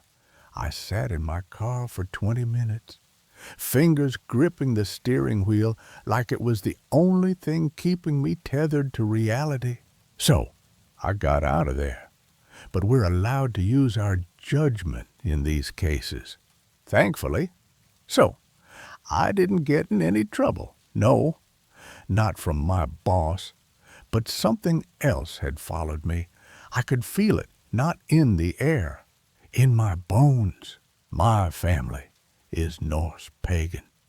We've always worn certain symbols, small carved runes around our necks, passed down like secrets. Until that night, I wore mine more out of tradition than belief. Not anymore. It's of note that I am also a Norse pagan as a part of a family belief and often wear protective symbols as well. To be honest, I've started wearing them more since these odd things have been happening. I found myself clutching my pendant constantly, like a child with a nightlight, like maybe it would keep the shadows at bay. Sleep became a battleground. I'd hear tapping outside my window, always faint, always inconsistent. I lived on the second floor, no tree branches nearby, no explanation. Sometimes, in the early hours, I'd smell pine and wet earth in my room. The dreams started shortly after, always the same. I'm walking the trail, and something's behind me. I never see it. I never turn around, but I know it's not far. And the sound it makes isn't footsteps. It's a dragging, twitching shuffle, like something trying to be bipedal and failing. I've stopped going into the woods alone. It was supposed to be a normal evening. I was at the office, prepping the logbooks. A co-worker came in, pale and quiet. She'd just finished her sweep on the North Trail. I think someone was out there, she said. My stomach dropped. What do you mean? I didn't see anyone, but I heard something trying to walk, but it wasn't right. I didn't say anything. I didn't have to. Her face said she knew I understood. I have had some odd things happen to me while on the job that I just cannot quite explain. And now, I wasn't the only one. Whatever it wasn't just watching me anymore. That night, I went home and pulled out the small oak box my grandfather gave me. Inside were runes, bone-carved, oiled and blackened from age. I took out algiz, the rune of protection, and placed it at every door and window. Then I lit a candle and whispered the words he taught me as a child. A week passed, no sounds, no dreams. But I don't think it's over, because 2 nights ago, while walking to my car after my shift, I passed by the woods, and for a split second, I saw a figure crouched just beyond the trees, watching. Its limbs were too long, its knees bent the wrong way, but its face looked almost human. Almost. If anyone has any idea as to what either of these things could be, please let me know, and I would really, really appreciate your help. The next week, 3 separate visitors reported seeing something near the edge of the woods. Something tall, hunched, always standing just far enough to blur in their peripheral vision. At first, park management dismissed it as tricks of the fog or paranoia. But then one of the hikers came back, shaking, pale, rambling about a face in the trees. She hadn't taken a picture. Her phone had died inexplicably mid-hike. Despite being at Wapit when she started, she left in tears, swearing she'd never returned. I've tried looking into it myself, but overall, I'm overwhelmed and not sure where to look. I dug through every obscure forum I could find, read about cryptids, spirits, ancient woodland myths. The closest thing I found was the word skoga in a regional Scandinavian archive. Something old, forest-dwelling, and clever. But even that didn't quite match. 2 nights ago, I brought my brother, an Army vet, stoic to the core, on a walk-through. He laughed off my warnings. Until halfway into the woods, he stopped cold. "There's someone out there," he whispered. Not something, someone. But when we turned our flashlights in the direction of the sound, there was nothing. Just the trail, just the dark. And then something whistled, a slow, garbled imitation of a bird call. We left. My brother hasn't spoken much since. Story number 8. Some memories don't fade. They rot. They linger like old smoke in your lungs, clinging to the edges of your mind. It started with snow, laughter, and the thrill of sliding down a hill, and ended with a man who never spoke, but who haunted every step I took for years. I didn't know fear had a color until I saw that truck. We were just kids, bundled in puffy winter coats, cheeks red from cold and joy. The hill behind the Canada Games complex was our kingdom. We didn't need grown-ups that day, just sleds, snow, and the sound of each other laughing. We lived by the auditorium in the Canada Games complex. There was a big hill at the east end of the parking lot that myself and the neighborhood kids would go sledding at. The sun hung low, casting long shadows across the lot. That's when I saw it, the shape of a truck, idle and still, as if it had been waiting for us. It was blue, but not the bright kind. a dull beaten down color like a bruise. Everything went as usual until we noticed an old blue Ford F-150. I still remember the rust on the wheel well in the hood. The man behind the wheel didn't move. He just watched. No smile, no nod, no concern. Just a burning cigarette and two eyes that felt like knives against our skin. The driver, he just sat there watching us. He was older, mid-40s to 50, dark gray shoulder-length hair, and a salt and pepper beard. He was sat there smoking and watching us. We tried to pretend it was nothing. One last slide, we told ourselves, but as we reached the bottom, we saw the truck door open. But he got out of his truck at one point and started walking toward us, and we immediately took off running across the parking lot. Our boots pounded the snow as our sleds clattered behind us. We didn't look back. We didn't need to. He just stood there on the top of the hill smoking and watching us run in a panic. That night, the others told their parents. I couldn't. Something about the way he stared had frozen the words in my throat. They told their parents and were told not to go back, but I, for some reason, was afraid to tell mine. The weeks that followed were quieter. We stopped going to the hill. We found excuses to stay indoors. The other kids moved on, but I couldn't. Every time I stepped outside, I scanned the streets, my breath fogging in the cold, my heart drumming like something was about to leap from the shadows. Then, one afternoon, it happened again. A few months later, we were driving up the street that we lived on, Beverly Street. I was in the back seat of my mom's car, head leaning against the cold window, and I felt it, that invisible weight pressing on my chest. And as I was looking out of the window, I got that heavy, dreadful feeling in my body.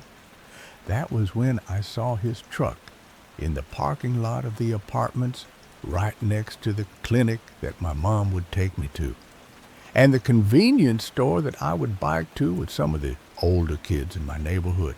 He didn't see me, at least I hoped he didn't, but my body reacted before my mind could.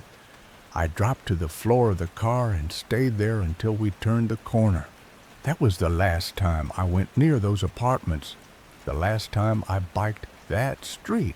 I never biked up there again. And when I would see the truck driving on the main drag, I'd hide in the bushes or behind the hedges every time. Sometimes I'd catch a glimpse of the truck rolling slowly past my house. Not fast, not lost, like it knew exactly where it was. Summer came, and I tried to be brave. I played outside again. The kids from the hill, and I built forts, made water balloons, dared each other to sneak into the alleyways behind the store. Then, one afternoon, I heard the low hum of an engine that made my blood freeze. Only once did I see him drive through the neighborhood, and it was right before I moved. I was playing in the yard of the kids that I was sliding with that following summer. We all turned toward the sound. We all just stood there and watched as he slowed down and glanced out the window, cigarette in his mouth. Only a few of us had seen him, and the dread that we felt as he looked over at each of us was indescribable. He didn't wave, he didn't nod, he just looked, like we were names he'd memorized. Surely. We didn't move until he was gone. I left Thunder Bay soon after that. It should have ended there. A chapter closed, a childhood fear buried beneath boxes and distance. But fear like that doesn't die. It mutates. It becomes part of you. For years, I never spoke about it, not even when I moved again, this time across provinces. But sometimes, in the middle of the night, I'd dream of snow and that truck idling in the silence. I'd wake up breathless, the scent of cigarette smoke lingering in my mind. One day, as an adult, I drove across the country to my new life in southern Ontario. The route curved close to my old home, and before I could talk myself out of it, I took the turnoff. I recently, in my adult life, moved from Manitoba to southern Ontario, and I decided to drive by my old house on the way. The neighborhood was smaller than I remembered, the trees thinner, the air still. But when I drove by those apartments, though, I never saw the truck. I sat in my car for a long time, staring at the space where it used to be. The lot was empty, but I couldn't shake the feeling that something had been left behind, that somewhere nearby, that truck was parked in shadow, and he was still watching. I don't know why I was looking for it, but I still felt something odd in me. I never found a name, never saw a news report. Maybe he was just a man, a lonely, broken man with no crime to his name. Or maybe he was something else, something we only recognize when we're too young to explain it. Now, I lock my doors at night, I double-check the windows, and when I pass a blue truck on the highway, my heart skips just for a second. Some fears don't go away. They just change shape. Story number 9. Some stories begin in darkness. Not the kind you see, but the kind that settles in your bones, waiting. Children are often believed when they speak of dreams, but never when they describe something they shouldn't have seen. The quietest places hold the loudest memories. And on one winter night, a child met the silence face to face. What do you do when the past walks toward you and never breaks eye contact? This isn't about a ghost. It's about what remains behind when no one is left to remember. I was barely old enough to know how far fear could reach. Our home sat in the middle of nowhere, a farmhouse older than most of the trees around it. My family was living in an old farmhouse that my grandparents lived next door to. The house was built in the 1830s and this was the 1990s. So the whole property is over 160 years old, and everything definitely looked a bit old and a little bit worn. That December, snow had started to paint the fields, the kind of cold that didn't just sting your cheeks, it gnawed at you, slow and hungry. Out there, in the vastness of farmland and frost, silence reigned. There were no passing cars, no city glow, only the occasional flicker of a barn light in the distance. That evening, my mom handed me a few videotapes and said, "Run these over to Grandma." Simple, harmless. Just a short walk across the gravel drive-by, but for a child, darkness isn't measured by distance. It's measured by the unknown. The sun is fully set and it's pretty dark. Being out in the countryside, there's not much light at night and it's dead quiet. The wind whispered nothing as I stepped out. My boots crunched over frozen earth. The only sound, the house behind me, shrank with every step. My mom sent me to my grandparents to return some movies that I had borrowed. It was a pretty short walk, but I had to cross the farm driveway to get there.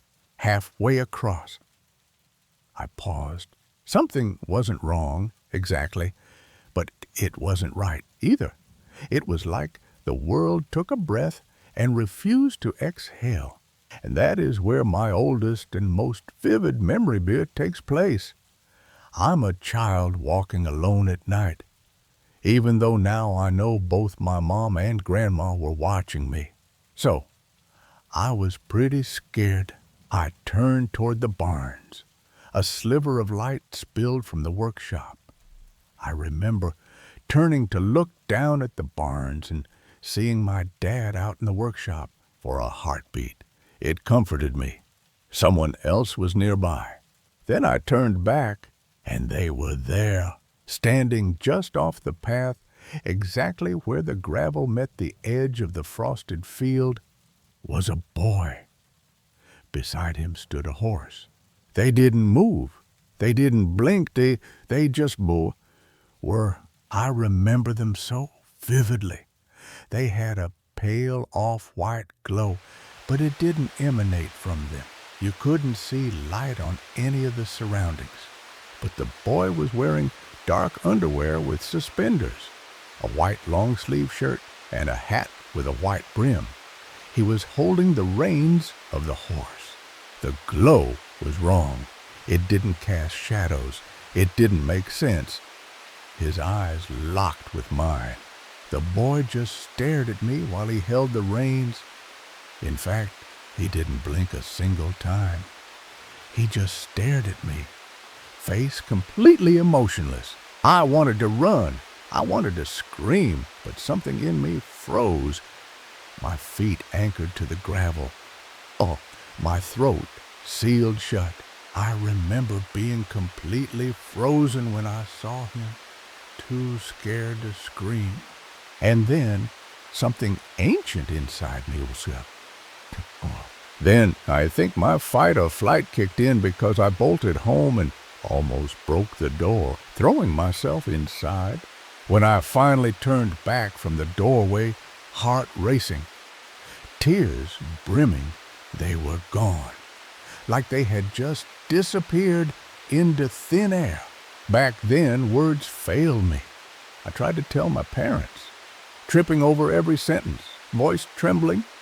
But how do you explain something that even your shadow refuses to follow? I told my parents, but they didn't believe me. They said I must have imagined it, that I'd spooked myself in the dark. And maybe they were right, until years later, when I realized memory doesn't soften with time. It sharpens, especially the ones that won't let go. And at school, I didn't talk about it, but every time I passed that driveway, I felt it, that invisible cold, like walking through breath that wasn't mine. And always that sensation that something once stood there, watching. Eventually, the fear faded, not because it was gone, but because I buried it under the noise of growing up. When I was older, maybe 16, my mom started running a daycare out of the old house. Toddlers filled the halls with screams and giggles. The driveway, now clear and salted in winter, became a parking spot for minivans and sleepy parents. Life felt normal again. The memory of that pale boy became something else, an eerie bedtime story I'd tell friends when the power flickered. I even gave him a name once, the Quiet Rider, a shadowy legend to scare the brave. The boy and his horse is just something fun that I tell my friends when they first come over at this point. And then came the morning that changed everything. It was early, and I had just come downstairs to grab coffee. The windows fogged with cold, but you could still see the white breath of winter hanging low across the fields. A mother parked by the porch and walked up with her son, a small boy, maybe 4, bundled in a red coat. His mittens swung as he skipped toward the steps. Then, suddenly, he stopped. His tiny hand shot out, pointing toward the edge of the driveway, that same place. And he said, so innocent, like it was the most normal thing in the world, "Look, Mommy, a horsey." At this time it was daylight, and in the morning a kid was getting dropped off by their parent, and all of a sudden they point to that spot, and they say, "Look, Mommy, a horsey." I froze mid-step. The cup slipped slightly in my hand. My mom looked at me and gasped. She said that I went super pale and I was pretty freaked out. I stumbled to the window. Nothing was there. just frost and gravel and the slow rise of morning fog. But I also was kind of excited that somebody else had potentially seen the same thing I did. It was a confirmation, a whisper from the past. I wasn't alone. I hadn't been crazy. For the rest of the day, I kept staring at that spot, expecting something to emerge from the mist. But nothing came. Not then. Still, I couldn't shake what that child had seen. Not what he thought he saw. What he actually saw that night. For the first time in years, I dreamt of the boy. But this time, he wasn't standing beside the horse. He was sitting on it, facing my window. What? Drickus. Waiting. You don't forget something like that. Not once it's confirmed. It sits with you, follows you, mutters behind your ears in the quiet hours of the night. That little boy pointing to a ghost I hadn't described to anyone in years. That was no coincidence. It was a calling. So I started digging. The farmhouse was ancient, older than anything that should still be standing. I scoured old county records, library archives, dusty microfilm reels that smelled like time itself. I wasn't sure what I was looking for. I just knew I needed a name. It took weeks, but I found it, a brittle, yellowing obituary from 1857. Thomas Thatcher, age 8, tragically passed during a winter storm on family land. Beloved son of Elias Thatcher, breeder of fine saddle horses. Thomas was fond of riding, often seen with his Palomino mare, Belle. He wore his favorite white shirt, dark suspenders, and straw hat the day he died. My stomach turned. I reread it a dozen times. The boy was wearing dark underwear with suspenders, a white long-sleeve shirt, and a hat with a white brim. It wasn't a story anymore. It was him. The cause of death wasn't fully listed, just an implication. A fall, a spooked horse, a storm, maybe lightning. But what shook me more than the death was the silence that followed. There was no gravesite recorded, no family journal, no photos, like the boy had been swallowed by time. I returned to the farmhouse one weekend, notebook in hand, heart pounding. My mother still lived there, older now, quieter. I sat with her at the old kitchen table, sipping tea under the hum of a flickering light. You remember that morning? I asked. She nodded, Gia. Then I showed her the obituary. She read it slowly, then placed the paper down and looked out the window toward the barns. He's never left, she said. Not a question, a fact. That night, I couldn't sleep. The wind outside whispered through cracks in the wall. I lay in my childhood bed, an old creaking frame, mattress sunken just slightly in the middle. Everything felt as it did back then. Too familiar.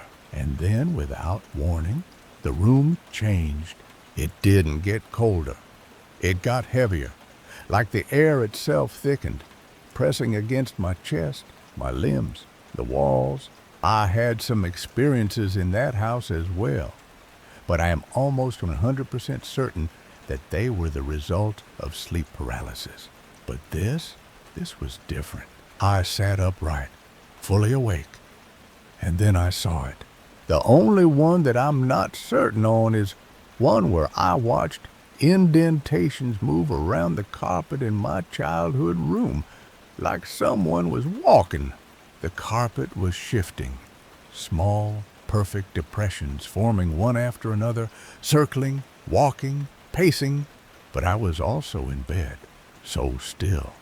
It could have been sleep paralysis, I admit. No, this wasn't sleep paralysis. I could move, I could breathe, and I could see those invisible feet walking, as if someone long forgotten still paced, waiting for something or someone. Then everything stopped. Yes. The weight lifted, the air thinned. But before it vanished, I swear to you, I heard a single breath, not my own. Not angry, not cruel, just lonely. The next morning, I didn't speak about what I had seen. My mother noticed the bags under my eyes, but she didn't ask. Maybe she already knew. Maybe she had her own stories, ones she'd never tell. I drove away that afternoon, back to my small apartment in the city, but something had changed. That house wasn't just a childhood memory anymore. It had roots in me, like whatever I'd seen had attached itself to the marrow of who I was. And I began to ask the one question that always haunts those who see the dead. Why me? Why a 6-year-old boy alone in the dark? Why again, through another child's eyes, 10 years later? Why now? In the place I once called safe. And then I understood something I hadn't before. It wasn't about me, it was about him. Ghosts aren't always screams and blood and horror. Sometimes they are children, stuck, replaying their last steps, hoping someone finally sees them clearly enough to let them go. I started writing, pages upon pages, recounting every detail, sketching the boy's clothes from memory, describing the glow that didn't light anything else, the stare that locked me in place. I left the writing at the house, sealed in a box tucked away in the barn's rafters. And on the last page, I wrote, "You don't have to wait anymore. Someone remembers you. That's enough." I didn't expect anything to happen, but that night I dreamed again, only this time it was peaceful. In the dream, the farm was blanketed in moonlight, but the fields shimmered. The barns looked newer somehow. And there, standing just past the driveway, was the boy. Not glowing, not frozen, smiling. He mounted his horse, slow and quiet, and looked toward the house. Then, for the first time in all the years since I first saw him, he blinked and rode off into the fog. I haven't seen him since. I still visit the house sometimes, still walk that old path across the driveway. The air feels lighter now. The silence no longer holds its breath. That part of the land is just a part of the land again, but I'll never forget. And maybe that's all he ever wanted. Adke, to be remembered. Story number 10. There are things the ocean keeps hidden, things that, once seen, unmake the human mind. My cousin Yor came back from the sea a different man. What he whispered that day still haunts me. Genesis, the first great lie, he said, staring into my Bible like it held a curse. He had been perfectly normal until he stepped into that submarine, until something saw him back. My mother's voice trembled as she remembered he never told us what happened. He couldn't. I never expected a single question from my mother to change everything I believed. We were sitting outside a quiet resort cottage. My father had gone to bed, but my mother lingered beneath the stars. She rarely shared more than pleasantries. But that night, her silence was weighted. Her eyes were fixed on the heavens. "Do you remember Cousin Yor?" she asked in Spanish, her voice barely above a whisper. I nodded slowly. I did remember him a little, a faint, fragmented memory from a childhood trip to... He was very sweet and welcoming, warm, in a way few strangers ever were. But then something had changed. After a while, he went over to the adults, and suddenly became sort of hysterical, crying and hyperventilating. My mom drew a breath. Her voice cracked slightly as she continued. She said he was normal once, more than normal, admired, trusted. He grew up next door to her in Havana. The boy every elder adored and every child admired. But then came the draft, the mandatory military service, and with it, a descent into mad. His letters had changed, once cheerful, then cryptic. Then they stopped altogether. Weeks later, he returned. But he wasn't alone. A soldier stood by his side. And she said, was broken. He wouldn't speak of where he'd been, but rumors spread that he had been deep beneath the sea in a Russian submarine, that something had happened, something that stripped away who he was.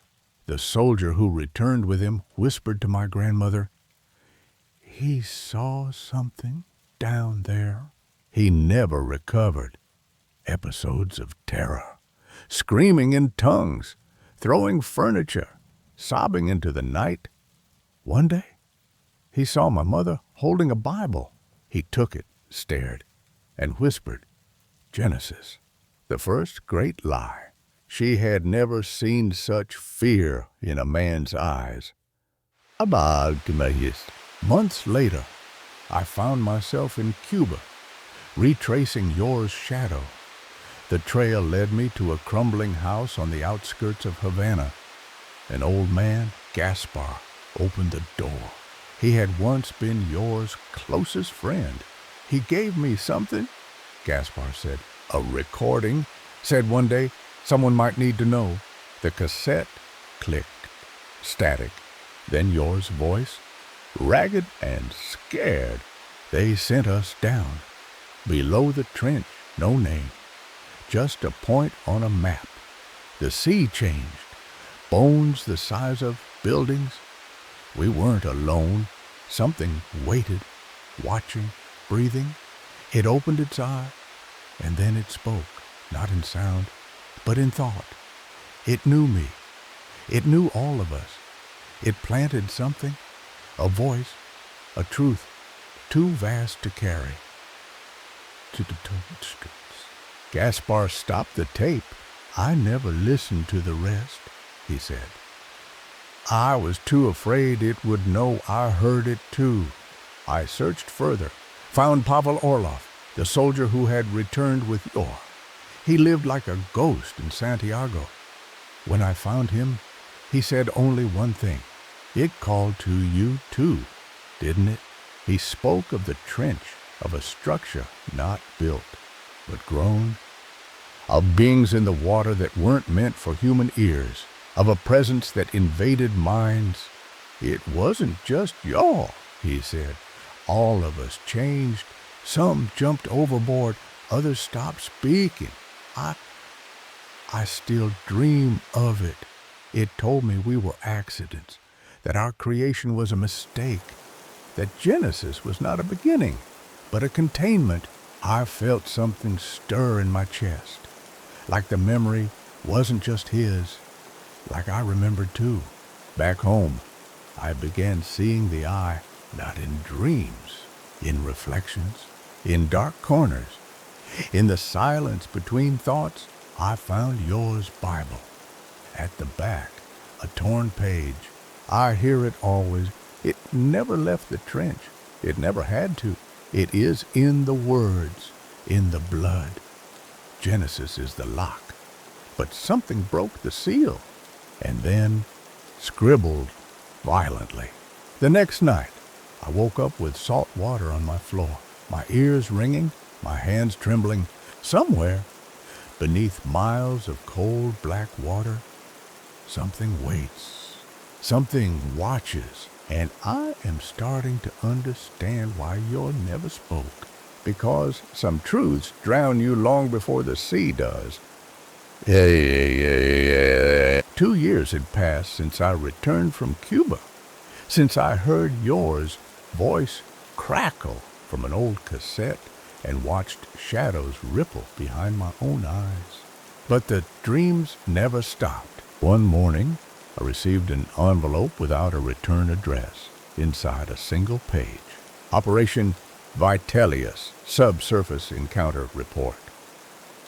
Entity emitted low-frequency pulses, translated as message, effects, hallucinations, religious delusion, suicidal ideation.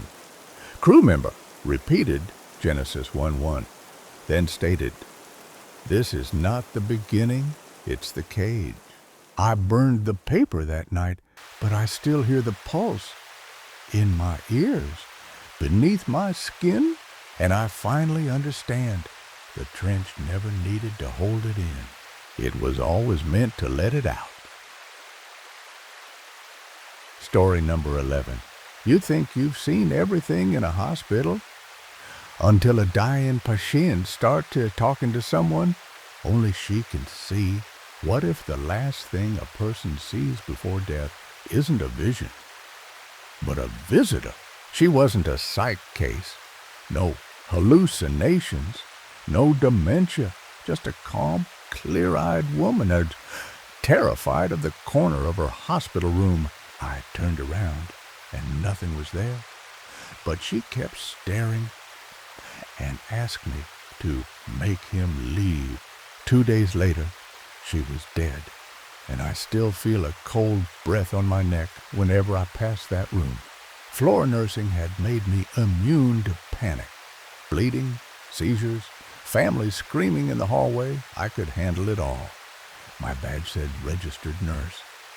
But after a decade, I might as well have been a therapist, janitor, grief counselor, and sleep-deprived wizard rolled into one. Most nights followed the same rhythm. Check vitals, log meds, play referee during family drama, rinse and repeat. That night, I was pulling a double shift. The hospital lights always made 3 a.m. feel like a fever dream, fluorescent, artificial, and too quiet. Room 412 was my last stop. Mrs. Halverson, 89, admitted for fluid retention, alert, cooperative, no psychiatric history. Her chart was boring. The way I liked it, I stepped in, clipboard in hand, ready to do a quick check-in before handing her off to the night nurse. She was sitting upright, hands folded on her lap, staring toward the corner of the room, not at the TV, not at the window, just the corner. "Good evening, Mrs. Halverson. How are we feeling tonight?" She didn't answer, just slowly raised a trembling finger, pointing past me. Her voice cracked as she asked, "Could you please tell him to leave?" I turned around. Nothing. Just an empty corner, a beige wall, a folded wheelchair beside a potted plant that probably hadn't been watered in a week. "Who?" I asked. Dead serious. She repeated, "Him? Tell him to leave? I don't like him." I tried to keep my voice neutral. "There's no one there, ma'am. It's just you and me in the room." But she wouldn't look at me. Her eyes were fixed on that corner, wide and unblinking. Her breathing picked up, shallow and fast. She looked scared, not confused, not delusional, genuinely terrified. "No, there's a man in the corner, wearing a dark hood. Tell him to leave." I glanced back again, half expecting a prank or maybe a shadow I'd missed. Nothing, just static silence. Now, this woman wasn't on any sedatives, no antipsychotics, no cognitive decline noted in her chart. Her pupils looked fine. Orientation, sharp as ever. I've dealt with sundowning patients and full-blown psychosis. This? Wasn't that? "You sure, Mrs. Halverson?" I asked, a chill sneaking down my spine despite the thermostat reading. She didn't answer. Her lips moved in a whisper I couldn't hear. Then she closed her eyes. I did what most nurses would have done, finished her vitals, noted her unusually high heart rate, and made a generic record. Patient appeared anxious. Reports, seeing figure in corner. No physical presence observed, and then I left. As I stepped out into the hallway, I turned for one last glance. She was still staring at the corner. I clocked out 15 minutes later, too tired to process the weirdness. A weird patient moment, that's all. Happens all the time, except this one. Stuck with me. The next shift, room 412 was empty. New linens, fresh flowers, a different name on the board. She passed, one of the aides told me, couple nights ago. How long after I saw her? 2 days. Peaceful. They said in her sleep. But peaceful didn't seem like the right word. Not when her last night alive was spent whispering to something invisible in the dark. You'd think a nurse would forget. Well, we see death all the time. But this wasn't just another death. This was a departure. Like something had taken her. I started noticing small things.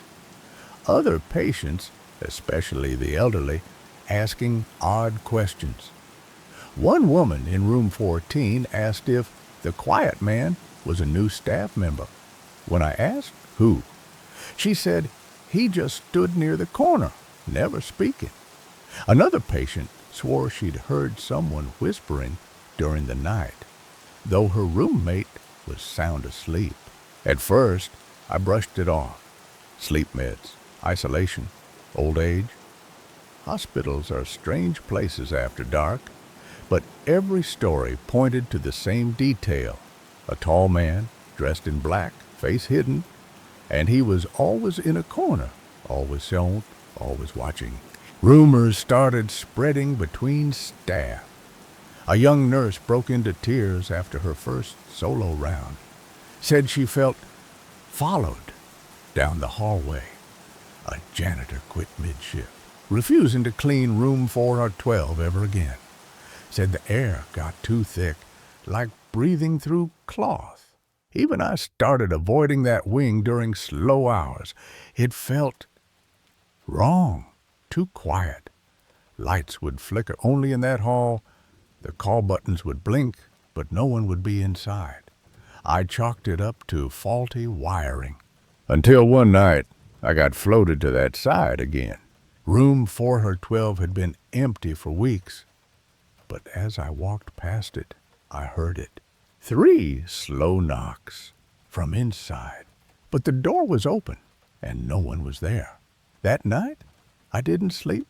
I kept remembering Mrs. de Halverson's eyes, how they never blinked, how they locked on to something I couldn't see, and how she asked me, begged me, to make it leave. But I couldn't, and I still wonder, what if it never left? Weeks passed, but the chill stayed. Sometimes, in break rooms, the night crew would whisper about him. No one said it directly, but we all knew. No name, no face, just him, the presence. A man-shaped shadow that seemed to drift from room to room like a cold breath before dawn. One nurse claimed she saw him in the baby ward, just standing near the window during a code blue. Another said she dreamed of him every night for a week, always at the foot of her bed, hands hidden beneath a cloak, head tilted as if listening. The hospital chaplain began visiting the 4th floor more often, leaving little wooden crosses or prayer cards in the nurse's station. When I asked him about it, he just looked at me for a long moment. "He's not new," the chaplain said softly. "He's always been here. Most just don't see him." I didn't know what to say. That night, I found myself alone in room 412 again. The window was cracked open slightly, letting in the rustle of tree branches outside. No patient, no equipment. Just me and a corner that felt impossibly deep. I didn't know why I did it, but I whispered, "What do you want?" And I swear to you, the room got colder. No sound, no movement, but something shifted, as if the walls breathed out all at once. I left. I haven't stepped foot in that room since. Some nights I wonder if he's still there, watching, waiting, not for me, but for the next one who sees him. And if you ever find yourself in a quiet hospital room with an empty corner behind you, don't look, because if you see him, he might not leave. Story number 12. Every night she felt something watching her, but it wasn't until her daughter started screaming in terror that she realized it wasn't just in her head. She moved into a quiet flat behind her parents' home, but the silence held secrets. Her baby only slept peacefully when her new boyfriend was around. Why? Lights turning on by themselves, shadow figures in the hallway, religious items disappearing, and a stench that smelled like death. Something had made a home in her flat long before she did, and it wasn't ready to leave. I was just 21, single, and about to become a mother when I moved into the small granny flat behind my parents' house. It was a quiet little place, shaded by old trees, hidden from the street by tall hedges. At first glance, it seemed peaceful, maybe even too peaceful. The previous tenants were the owner's daughter and her 2 little girls. Like me, she was a single mother, and she had a habit of letting her boyfriends come and go. That might not seem important, but energy lingers. I didn't think much of the place until my first night. I could see something watching me. It stood just inside the door, not close enough to touch, but close enough that my cat wouldn't take her eyes off it. The motion sensor light in the corner turned on, but neither I nor my cat had moved. It just lit up the room and stayed that way. I told myself it was just a wiring issue, or maybe the cat had triggered it. But the next day, it happened again. Same light, same corner, same uneasy feeling. That was when I asked my mom to bless the flat. It's a tradition in our family. We do it any time we move into a new place or when things feel wrong. And after she did, things felt fine for a while. But in October, something changed. I started seeing things, shadows, not in my flat, but in my parents' house next door. They weren't just shadows. They moved like people. They watched like people. And they hated being ignored. I didn't know how I knew they were angry. I just felt it deep in my chest, like someone pressing cold fingers into my ribs. After my daughter was born, we blessed the flat again. And again, things quieted, but not completely. Guests would walk in and freeze. "It feels like someone's watching me," they'd whisper. "It feels angry." And then the nights changed. About 3 months ago, my daughter, once a sound sleeper, started waking up screaming, not whimpering, not crying, that blood-curdling, full-body, gasping for air screams. She wouldn't calm down unless I held her and we left the bedroom altogether. So, night after night, we slept together on the old couch in the TV room. I was exhausted, angry, even ashamed at how easily I'd snapped. And yet, when my boyfriend came over, everything changed. He was new, he'd say. We had only started dating. But somehow, when he stayed over, The screaming stopped. My daughter slept through the night like nothing was wrong. But as soon as he left on Sunday evenings, the terror returned. I began to wonder, what had we disturbed? What was still here? It was on a Tuesday night when I first heard the knock. 3 sharp taps, rhythmic and deliberate. The kind that aren't made by trees or pipes. The kind that demand a response. I crept to the door. No one, no wind, no rustling leaves, just the flat, frozen silence of a world holding its breath. Later that night, my daughter woke screaming again. But this time, she didn't stop. She looked right past me, eyes wide, chest heaving like she couldn't get air, like she saw something behind me. When I turned, there was nothing, except the scent, a foul, rotten, coppery smell, the kind that sinks into your skin. It disappeared as quickly as it came. The next morning, I found her pacifier in the hallway, a place I never took her, a place she couldn't reach. Then her rosary beads, ones that had hung on the cot, were gone. Weeks later, I found them buried under a pile of laundry inside a drawer I hadn't opened in months. I tried to rationalize it all. Maybe I misplaced things. Maybe I was overtired. But my mother wasn't convinced. "I think it's a tether," she whispered one morning, clutching her mug so tightly her knuckles turned white. "A what?" "Something made of leftover paint. Sometimes spirits don't pass on, especially if they suffered, especially if they felt betrayed." I knew who she meant, the previous tenant, that other mother who'd lived here, who'd watched men come and go, who'd maybe cried herself to sleep in the same bed where I now held my daughter. Could that kind of sorrow stain a place? The idea made my skin crawl, and yet there was something else. Something intelligent. Whatever this was, it knew us, knew when we were weak, knew when we were alone, knew when my boyfriend wasn't here. One night, I left my phone recording while we slept, hoping to catch the sound of my daughter stirring, maybe identify a creak in the floor.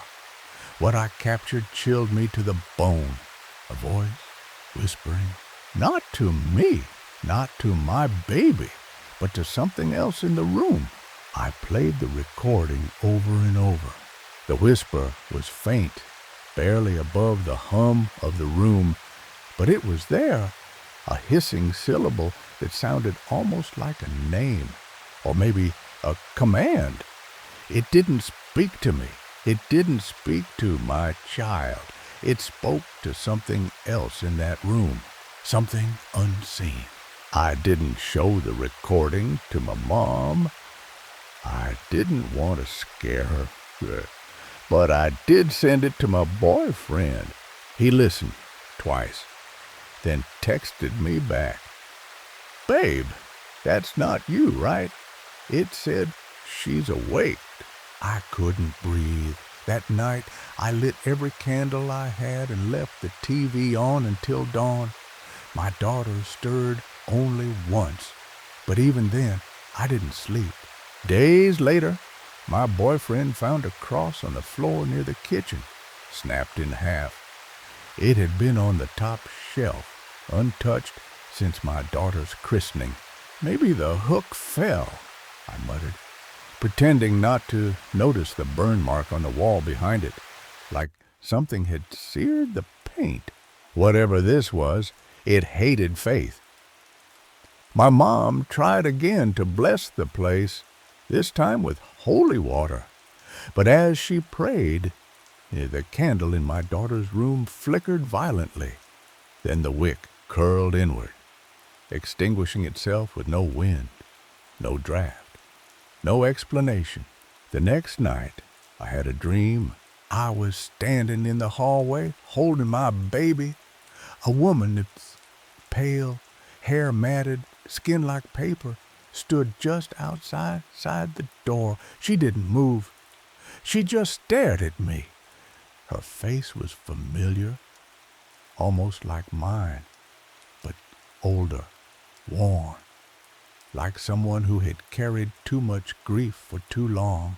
She opened her mouth, but no words came out, only the same horrible smell I'd come to dread. I woke up coughing. My daughter was already sitting up in the crib, eyes wide, breathing in short little gasps. I couldn't take it anymore. The next morning, I asked my boyfriend if he'd ever heard of spirits born of trauma, of pain so thick it becomes a thing, a consciousness. He nodded slowly. "There's a word for that," he said. "Thought forms, sometimes called tulpas." A tulpa, an entity created not by death, but by emotion, grief, anger, abandonment, and sometimes motherhood. The word tulpa stuck with me like a splinter under the skin. I couldn't shake it.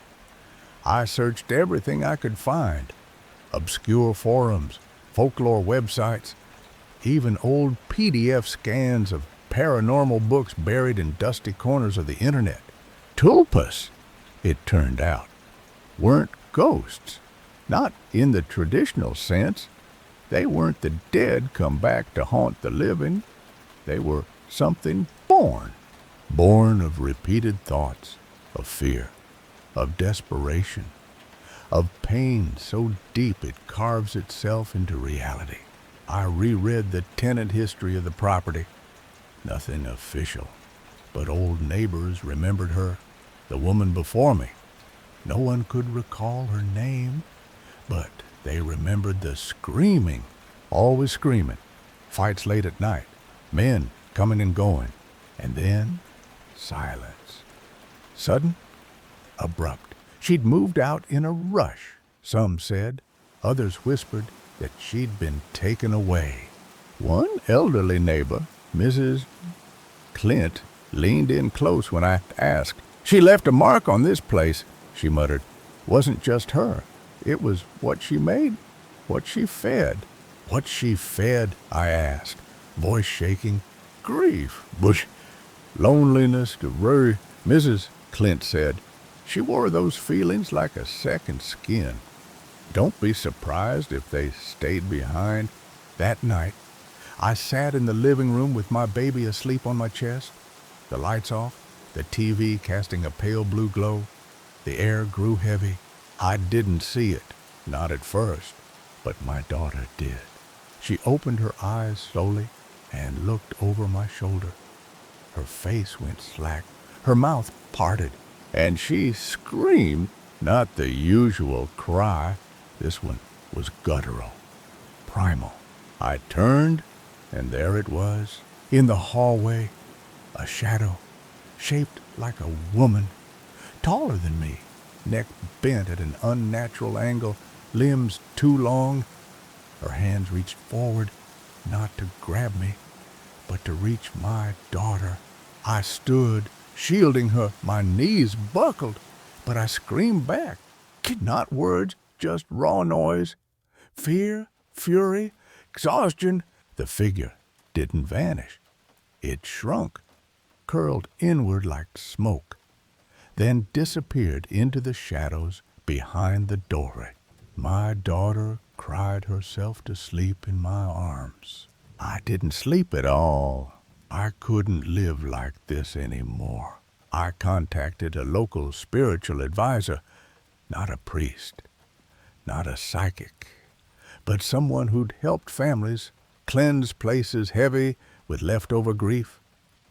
She came quietly, without judgment, carrying salt, incense, and something she called earth prayers. She didn't ask many questions. She didn't need to. When she stepped into the flat, she stopped dead in the hallway and whispered, "It's mother-shaped." The cleansing began at sunset. My mom and boyfriend stayed to help My daughter was with my sister for the night. We opened every door, every window, and began. The woman burned sage and mugwort while chanting in a language older than anything I'd heard. She left lines of salt across the doorways and corners. My boyfriend carried a candle from room to room. The flame never flickered until he reached the nursery. There, the air shifted, the candle went out, and from the corner, a low rattling breath. Not wind, not floorboards, a breath. The spiritualist didn't flinch. She moved into the room, sprinkled holy water, and placed a small mirror on the floor facing the cot. Then she turned to me. "She's not evil," she said gently. "She's broken. She left a part of herself behind because she couldn't let go of what she lost." "What did she lose?" I asked. The woman hesitated. "A baby." The chill that ran down my spine was unlike anything I'd felt. Not fear, grief. I fell to my knees and whispered the only thing I could think of. "I'll forgive you, but you can't have mine." The lights flickered.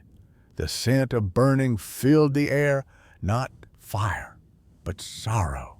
And then silence. Real silence. Not a stillness, not a pause, but a void where the pressure had once been.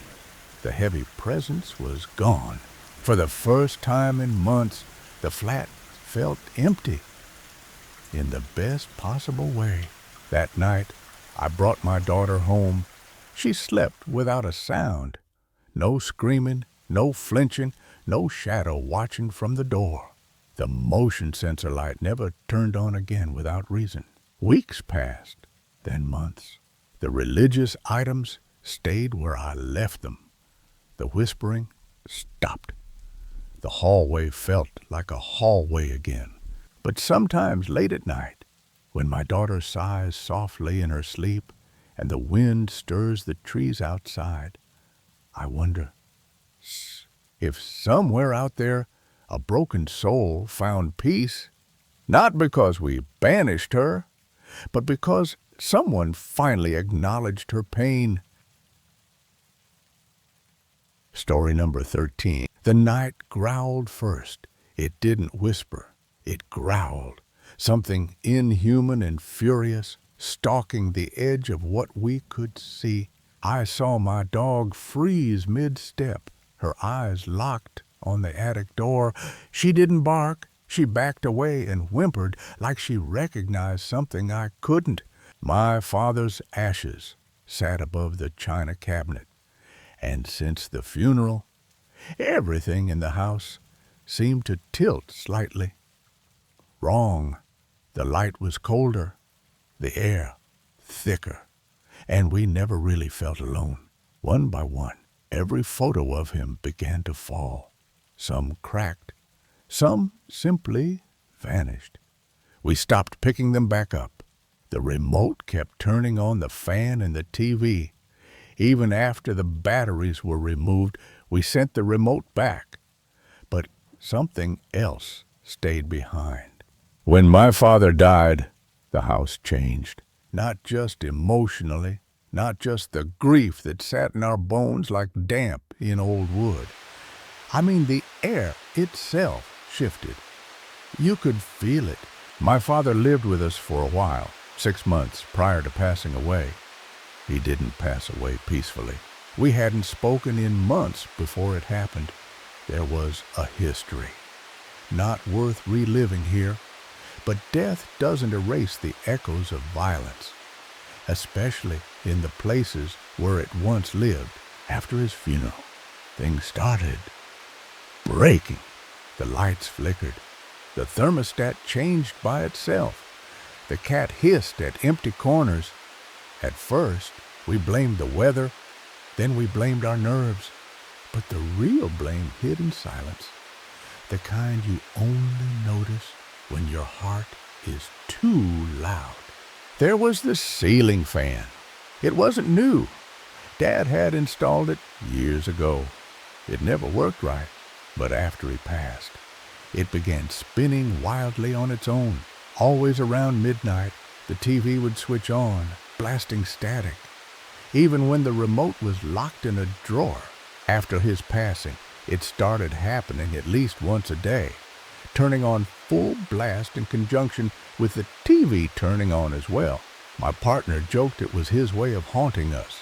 Classic dad, unable to change the channel from beyond the grave. But the joke stopped when we started hearing voices. I was showering one morning, alone in the house, when I heard it, whispering just outside the bathroom. Not loud, but close. I froze. The whispering paused, then resumed, more urgent. When I stepped out, dripping wet and terrified, there was nothing, not even a damp footprint on the tile. After that, I started seeing shadows, and not the kind you question or write off. These were too defined, too slow. They'd pause just at the corner of my vision, long enough to be real, and vanish when I turned to Pune. That's when we stopped sleeping with the lights off. It started with drawers. Late at night, we'd hear them open, slowly, deliberately, followed by the sound of something rummaging. Cutlery clinked, hinges creaked, then the drawer would slam shut, shaking the silence. What sounds like a drawer opening and being rummaged through, then slammed shut as well. We would investigate immediately. Every time, nothing. The dog didn't bark. The cats didn't stir. And yet the noise had been unmistakable. As if something didn't care whether we heard it. Chairs scraped across the floor like someone was pushing them in and out. Always the same two from the kitchen. But when we checked, they hadn't moved an inch, or so we thought. Until one morning, we found one turned around, facing the hallway. It wasn't just noise. Something was rearranging our space. Chairs can be heard being pushed in and out, but when investigated, nobody is ever there. The air felt charged, like static before a lightning strike. Shadows thickened around dusk. The light bulbs buzzed low and sometimes popped out, completely unprovoked. I began noticing the animals acting strangely. Our dog, a hunting breed with the instincts of a predator, refused to enter the living room where my father's urn sat. She'd whimper, turn her head, and back away. If we forced her in, she'd tremble. Then came the photo. It had been hanging above the china cabinet for years. My mom and dad on their wedding day. One evening, we heard a crash and found the frame shattered on the floor. The photo inside was slashed, not torn, slashed. No sharp edges around it, no one near it. And most eerily, the glass had shattered inward. A framed picture of her and him fell and shattered, ruining the photo. He found the photo in storage shortly before he was removed from our home. We cleaned it up without speaking that night, while sitting on the porch, trying to shake the tension off with laughter. We heard footsteps in the yard, at first low, crunching on gravel, then faster, then the growl. We suddenly heard footsteps and what sounded like a loud growling sound that was getting closer. It didn't sound human, nor animal. It sounded old, ancient, like something that had waited far too long to stretch its limbs. The noise grew louder, closer. We froze. The dog sat rigid, ears back, not barking, just watching. The hair on my arm stood up. Then we ran inside.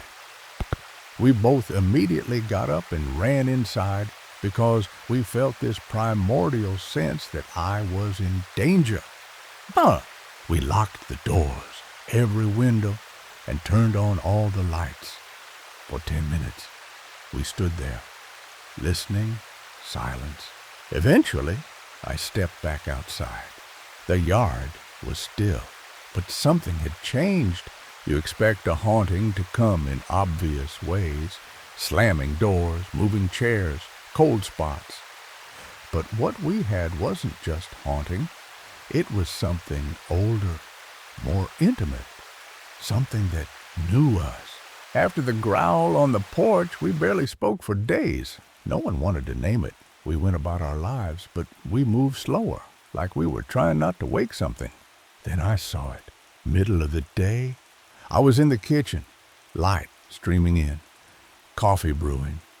I turned to get a mug and saw the outline of a figure near the hallway. Brown, human shape, not a shadow, not a trick of the light. I blinked, and it was gone. The other day, I briefly saw the brown outline of a person in my kitchen. I didn't tell anyone that day. I couldn't, not yet. That night, my mom knocked on my door. She looked pale. "There's something in the yard again," she said. She hadn't heard the growl, but she had seen movement, shifting in the shadows near the old oak tree, pacing behind the fence line. She described it the same way I would have. Too tall for a man, too steady for an animal. She wasn't prone to fantasy. If she said she saw it, I believed her. That's when it clicked. All of this started not when my father died, but after we brought his ashes home. The day we placed them on the cabinet, the house changed. Photos fell, air turned thick. The dog stopped sleeping in the living room. We have my father's ashes on top of the china cabinet, and we had some photos of him around it. The photos kept falling off with no explanation. We tried moving the urn to the garage. That night, every smoke detector in the house went off at once. No spray, no fire, just screaming plastic pick and flashing red. When we unplugged them, the thermostat dropped 10 degrees in an hour. We moved the urn back.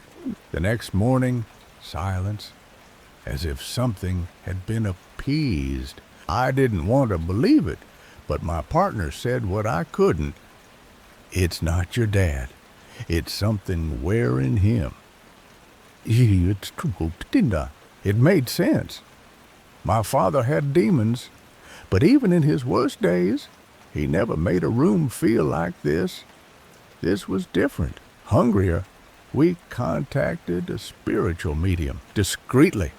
She walked in, paused near the cabinet, and asked if we'd recently disturbed something. She refused to touch the urn, said there was something too loud around it.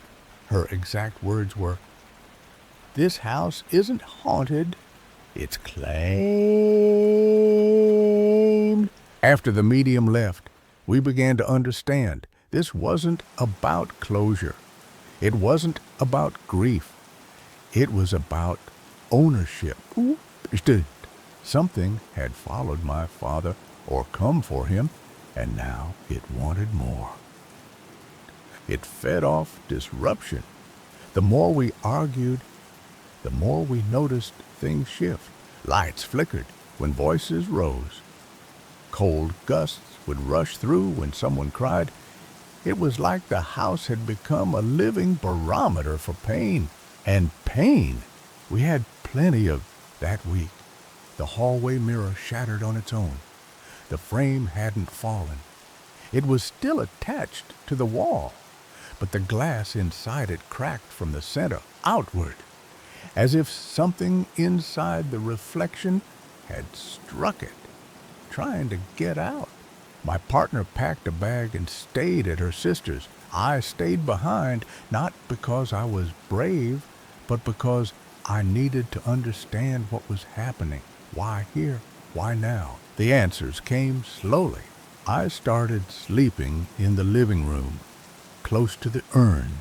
I kept a notebook beside me and logged everything. Temperature shifts, smells, noises. And then one night I dreamed My father stood at the edge of the yard, just inside the fence. He looked younger, healthier, but he said nothing, just raised his hand, pointing toward the attic. I woke up gasping. The attic. We hadn't gone up there in years. I found the key, climbed the ladder, and entered a space thick with dust and silence. It smelled like cedar and mildew, and something else, ash. In the far corner was a box I didn't recognize. Inside, old letters, my father's journal, and a folded cloth wrapped around a small wooden idol I'd never seen before. It was carved with faces, screaming, smiling, crying, and it radiated heat. That's when I heard the growl again. Not in the yard, right behind me. I turned, nothing, but I felt it. Presence, heavy, pressing into my spine like a hand. I grabbed the idol and rushed down the ladder, nearly falling. That night, I buried it in the woods, far from the house. I didn't tell anyone. And things began to ease. The TV stopped turning on. The fan went quiet. No more voices in the shower. It was as if whatever had been amplified by that object had lost its grip. 2 weeks later, we moved my father's ashes to a memorial garden. A quiet place. Open air, sunlight. We visit sometimes, but only in the daylight. The house is quiet now. Still not warm, but quiet. We keep no photos in frames anymore, no mirrors in the hallway, and we never, ever turn on the ceiling fan. Some things, once stirred, never fully go back to sleep. Story number 1. She stood at my door with a warm smile, but her eyes didn't match. That smile was rehearsed, practiced, memorized. I thought it was just another awkward encounter with a neighbor. I was wrong. That knock started a nightmare I still haven't shaken off. She claimed she had clothes for me. Your style exactly, she said. But how would she know my style if she only ever saw me in my work uniform? Behind her polite tone was a notebook, open and filled with lines. Not just thoughts, a script. I never called the police, I never screamed, but something or someone kept hitting my door all night, and it never left a trace. I was alone, not just in the apartment, but in the kind of way that echoes through the walls and hums in your bones. I had only just moved in after splitting rent with my sister for years. It was a quiet day off, the kind where the silence is supposed to be peaceful. Instead, it hung heavy, too heavy. That's when I heard the knock. 3 deliberate taps. I don't get visitors, ever. Especially not in that creaky old building at the edge of the back lot. My heart jumped into my throat, and the room around me stilled. I told myself to breathe, just breathe, and walk toward the door. Standing there was a woman, tall, mid-40s maybe, red hair in tight curls and lipstick just a shade too bright. She lived in one of the basement units, though I'd only caught glimpses of her in passing. Do you want these clothes? They're not my style, but I thought they might be yours. I've seen you heading to work, always in black. I thought maybe you'd want something brighter. That was already a bit of a red flag in my mind because the only time that I ever saw her was when I was walking to work, wearing my uniform of a black shirt, black pants, and black hat. Still, I nodded and let her talk. Maybe I was too polite. Maybe I didn't want to seem rude, but part of me was just frozen. Then she opened a notebook, Hitchibus, not casually. She opened it and looked down like an actor reading her next line. Silk blouses, Dior heels, you'd look amazing. Honey, I know style, and this is yours. Her voice shifted, lifting like she was reciting. There was nothing natural about it. The brand she listed didn't match the clothes she held, just names, expensive ones, spoken to entice. My instincts flared. Something was off. She stepped closer. Come on down. I'll show you. They're all laid out. Her tone stayed sweet, but her hand gripped the notebook tighter. That notebook! I wanted to slam the door shut. I wanted to run, but my body wouldn't move. I realized that she was holding a notebook open with a script of what to say. I continued to reject, but my anxiety wouldn't let me close the door on her face without fear of her lashing out. I told her my boyfriend would be home any minute. A lie, but a necessary one. She hesitated, then smiled again, thanked me, and walked back downstairs. I didn't exhale until I heard her footsteps fade. From the window in my bedroom, I could see the back lot, a patch of cracked pavement where weeds grew in the corners, a place no one really used. That's when I heard shouting. Loud, sudden, furious. The woman was out there arguing with someone. A man, stocky build, grease-stained jeans. I recognized him, the building's ex-maintenance guy, fired months ago for shady behavior. And yet, there he was, yelling next to his truck, tinted windows, covered bed. I crouched behind the curtain. They didn't see me, but I saw everything. They weren't just arguing. They were planning. She pointed toward my building. He gestured toward the alley. They both looked excited. My stomach turned cold. It's a loud, screaming fight, and they're standing next to his truck, which has tinted windows and a covered truck bed. My paranoia went a little wild. I messaged my sister, my parents, just to feel grounded, just to prove I was still connected to the world. Then came the banging. Odd. First one thud, then another right against the door. I didn't open it. I couldn't. The pounding started again. Attila! Once, then twice. Harder. I stood frozen in the hallway. Each thud ringing through my chest like a drum. The sound wasn't frantic. It wasn't someone trying to get in. It was someone sending a message, a rhythm, a warning. I tiptoed back into my room, shut the door, and curled into the corner furthest from the window. Then it happened again and again all night until my boyfriend came home, and for a few days when I was alone, it didn't stop that night, or the night after, or the night after that.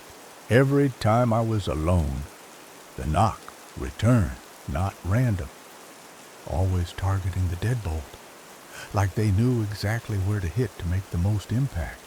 When I finally dared to inspect the damage in daylight, I found deep marks etched into the wood, indents that didn't match fists. It was like someone had been using a tool, some sort of sharp, narrow wedge. The worst part, I found out after looking at the door that they were hitting my deadbolt, and it was off-center even after it was replaced. The damage just couldn't be fixed. No notes, no vandalism, no witnesses, just the thud and the deepening grooves. I stopped sleeping, kept a knife beside the bed, any creak, any car door, and I would sit up, clutching my phone but never daring to dial. I knew what people would say. I knew how the police would respond. Probably just some kids. It's an old building. Doors do that. You're overthinking it. But I wasn't. I knew better. Then came the replacement. The deadbolt had finally buckled under the stress and had to be changed. That's when I saw him again. The same maintenance man from the lot. Not hired by the landlord, no badge, no paperwork. But he had tools and a smile and said he'd been asked to help. He let himself into my apartment. No announcement, just keys jingling and him stepping inside while I was still in pajamas. Said he was here for the door. He said it would only take a minute. He worked fast, too fast. Refused to explain how he knew the lock type or how he'd been rehired after getting fired. And then he said the words that iced my veins. I'll keep the extra key, just in case. You never know, right? That maintenance man was rehired and was the one who replaced my deadbolt. Insisting that he kept the extra key despite never needing the old, I told him no. He laughed it off, said I was being paranoid. That night, I replaced the lock myself, bought a new set from the hardware store, and installed it while shaking with every turn of the screwdriver. I threw away the one he touched, buried it under broken bricks near the trash lot. After that, things quieted. The woman from the basement vanished. One day she was seen loading her things into a car, and the next, the unit was empty. No goodbye, no notice. Like she'd never lived there at all. Neighbors claimed not to have seen her. Even the landlord said the unit had been vacant for months. But I know what I saw. I remember every word of her pitch, every thud on my door. Maybe she wasn't alone. Maybe she was just the first act. I avoided the basement after that. It wasn't just the memory of her, though that was enough. It was the feeling that something beneath me was watching. The stairs creaked in strange patterns, and sometimes when I passed them, I swore I heard someone pause mid-step below, just out of sight. One night, after another episode of pounding that lasted until dawn, I decided to test something. I left a scrap of paper just outside my door, a small one, torn from a notebook, marked with a dot of blue ink. By morning, it was gone. No wind in that hallway, no pets, no cleaning crew, just gone. I asked around. The elderly woman upstairs, Ms. Langley, told me something I didn't want to hear. There used to be another unit below yours, hidden behind the boiler room, she said. But they sealed it up after the fire. What fire? I asked. She just stared. You live above the ashes. Her eyes went glassy. They never found all the bodies. I stopped sleeping again. That night, I went to the alley behind the building, the one that led to the lot. I wanted to see if the truck was still parked there. Maybe part of me hoped it had all been in my head. The truck was gone, but the tire tracks were fresh, too fresh, still damp from the dew. Someone had been there recently.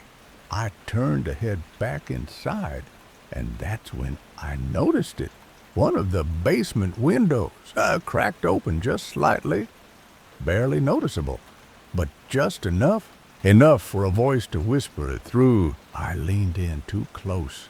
From the darkness came the faintest scrape. Not metal, not wood. Breathing. I ran. Back up the stairs, past my door, into my room, and locked everything twice. The next morning, I walked down again. This time in daylight. That window, it was sealed shut with rusted screws, as if it hadn't been opened in decades. But I know what I heard. I don't live there anymore. My new home is safer, brighter. There are cameras and neighbors who wave, and locks that I've installed myself. But every now and then, just as I'm drifting off, I hear it. 3 soft knocks, not on the front door, on the bedroom wall. End of story. Story number 15. Some rooms keep secrets, others keep souls.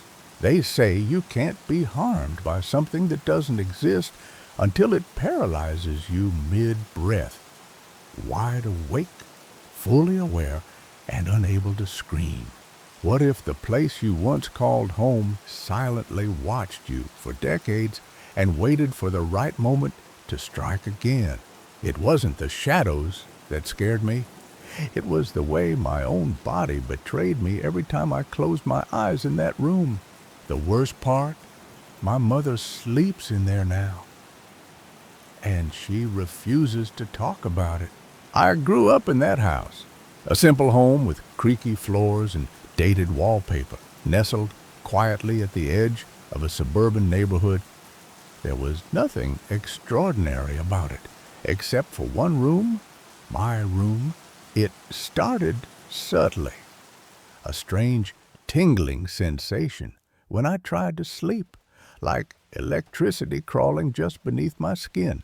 The bedroom that I used to have for most of my life living with my parents has had quite an extensive lot of bizarre or unexplained happenings. At first, I chalked it up to imagination. Teenagers are susceptible to nightmares, after all. But this wasn't that.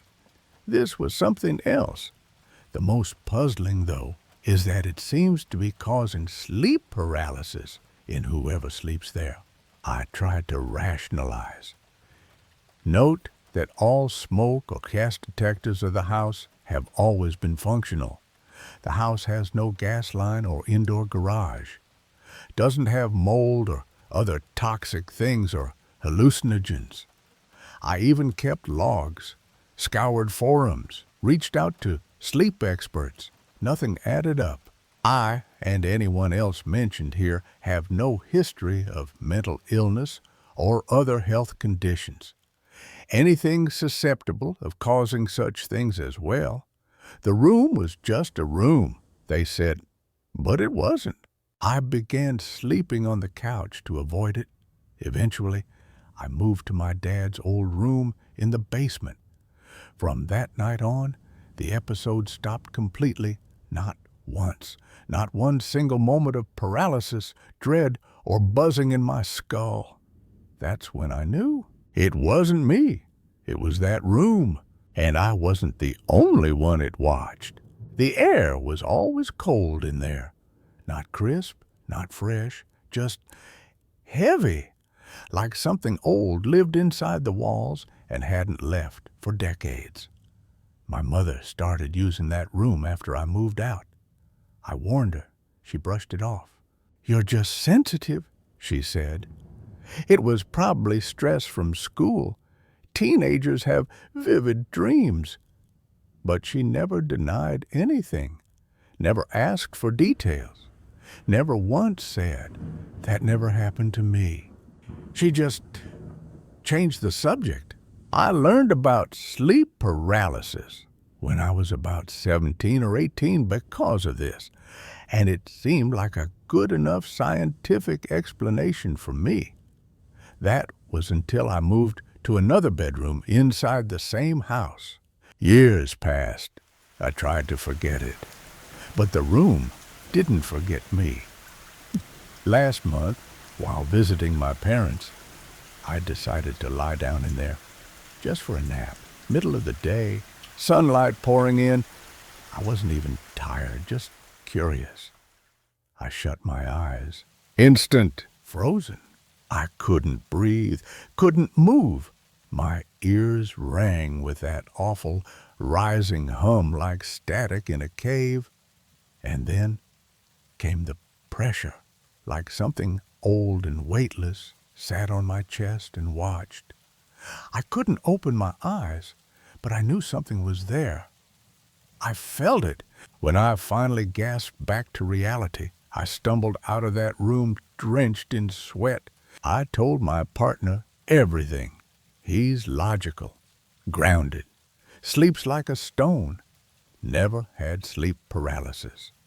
He didn't even know what it was until I explained it to him.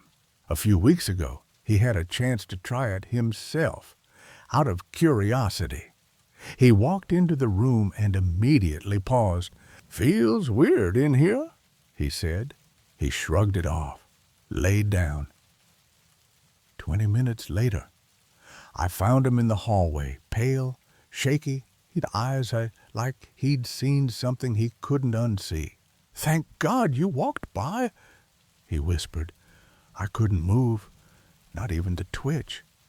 The second you passed the door, it just broke, like it let go of me." Let go! He has taken naps at my parents' house before, though not in that one room, and never had any other issues either. Now he refuses to even look toward that part of the house. I still don't know what it is. A presence? A memory? Some invisible, intangible weight that haunts only that space? But I know this. The room waits, and it always recognizes you, no matter how long you've been gone. Some things can't be measured, not by science, not by reason, only by fear. That room had rules, unspoken but strict. It didn't care about time or sleep or light. It also doesn't matter what time of day or night it is. I've even had it happen in broad daylight just last week. I once tested it again, reckless. Maybe. I sat in there with a timer, kept my eyes open, watched the ceiling, waited. 5 minutes passed. 10. I blinked slowly, leaned back, exhaled, and that's when it struck. My limbs locked. Not asleep, not dreaming. I felt everything. My heartbeat climbing, my breath shortening, and it's gotten worse, too. I don't even need to be near asleep. Sometimes all it takes is for me to just close my eyes, and the paralysis hits instantly. I could hear the hallway. I heard my dad on the phone, but it was like I was buried under concrete. My chest screamed silently for help, and then, just as quickly as it hit, it vanished, like it had satisfied its curiosity, or finished its game. I tried to capture it. Cameras, sound recorders, motion sensors. Nothing ever showed up. But people feel it. Everyone who's ever stepped foot in that room mentions it. The offness, the strange pull, the silence that feels too deep. One friend said the walls seemed closer than in any other room. Another claimed the air changed when I shut the door behind him. These aren't the words of people trying to scare me. These are quiet realizations, said under breath, as if admitting them gives the room more power. My mother won't talk about it. I've told her several times about these experiences, and she always avoids the subject. She still sleeps in that room, never complains, never comments. But sometimes when I visit, I catch her glancing at the hallway when she thinks no one's looking, as if she's making sure it stays in there. I once asked her if she's ever felt anything strange. She said, "We don't speak about things we don't understand." That was the end of the conversation. And maybe that's the trick. Maybe the room thrives on acknowledgement. Maybe it listens. Maybe it waits for cracks in our certainty. I know this much. It chooses who to touch and when. There was a night when I dared to sleep there again, not out of bravery, but frustration. I was tired of being afraid. I lay down with the door cracked open, a flashlight in hand, and my phone recording audio. Midnight. Silence. Then the familiar hum, a low-frequency vibration, not in the air, but in my bones. I couldn't talk, couldn't move my eyes even. And the harder that I tried to move, the more it felt like my body was, I don't know, like vibrating or buzzing with proportionally louder rumbling noise in my ears. It felt like drowning in stillness. I focused on a crack in the ceiling. I tried to blink, nothing. I could hear myself breathe, shallow and tight. I wanted to scream. I tried to remember what time it was, how long I'd been under. Then, a whisper. Not words, just the idea of one. It didn't come from my ears. It came from inside my mind. Like someone leaned into my skull and breathed a secret they knew I wouldn't survive hearing. I woke up standing in the hallway, the flashlight still beside my bed. The phone, dead. Not drained, just blank, as if it had never been recording. I stopped testing the room after that. My therapist, yes, I got one, told me this was likely a combination of trauma, residual stress, and heightened sensitivity. She listened kindly. She took notes. Then I asked her to visit the house, just to see the layout, the context. She agreed.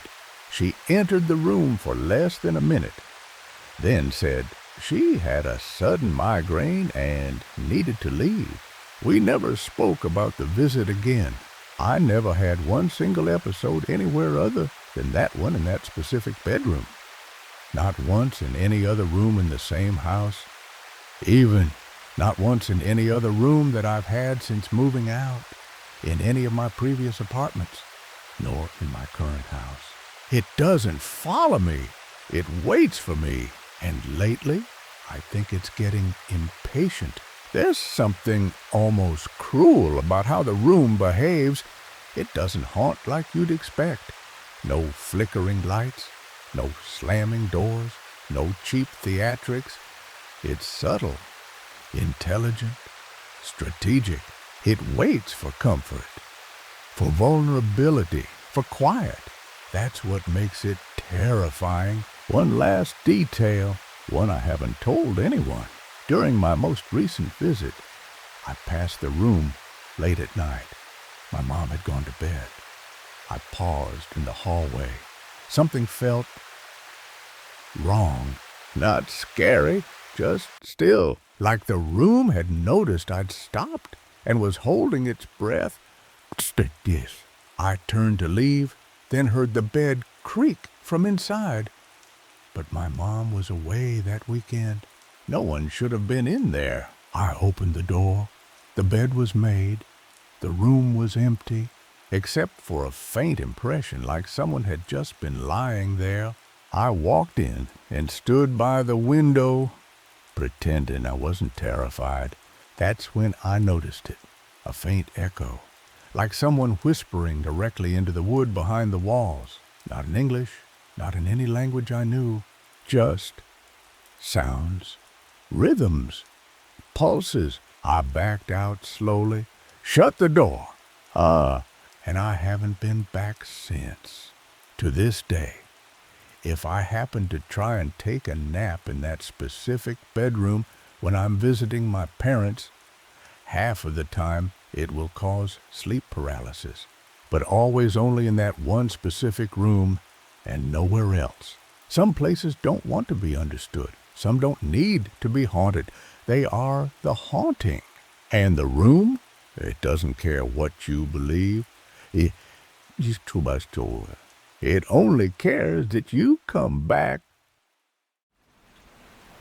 Story number 6. Urban exploring during lockdown was supposed to be fun until someone smiled at us from the dark with eyes that never blinked. He wasn't lost. He wasn't homeless. He was waiting. And when I saw him, I knew he'd found what he was looking for. 2 teens sat on the roof. We thought we'd join them. Then we saw the man in the kitchen. His grin wasn't happy. It was hungry. A wide, crooked smile that froze my breath mid-sentence. Some places aren't haunted by ghosts. They're haunted by the people who never left. Brussels, 2020. Streets don't, parks locked, shops dark. The kind of silence where even footsteps sound like a crime. The pandemic had turned the world into a cage, and for two restless 20-year-olds, it felt like suffocation.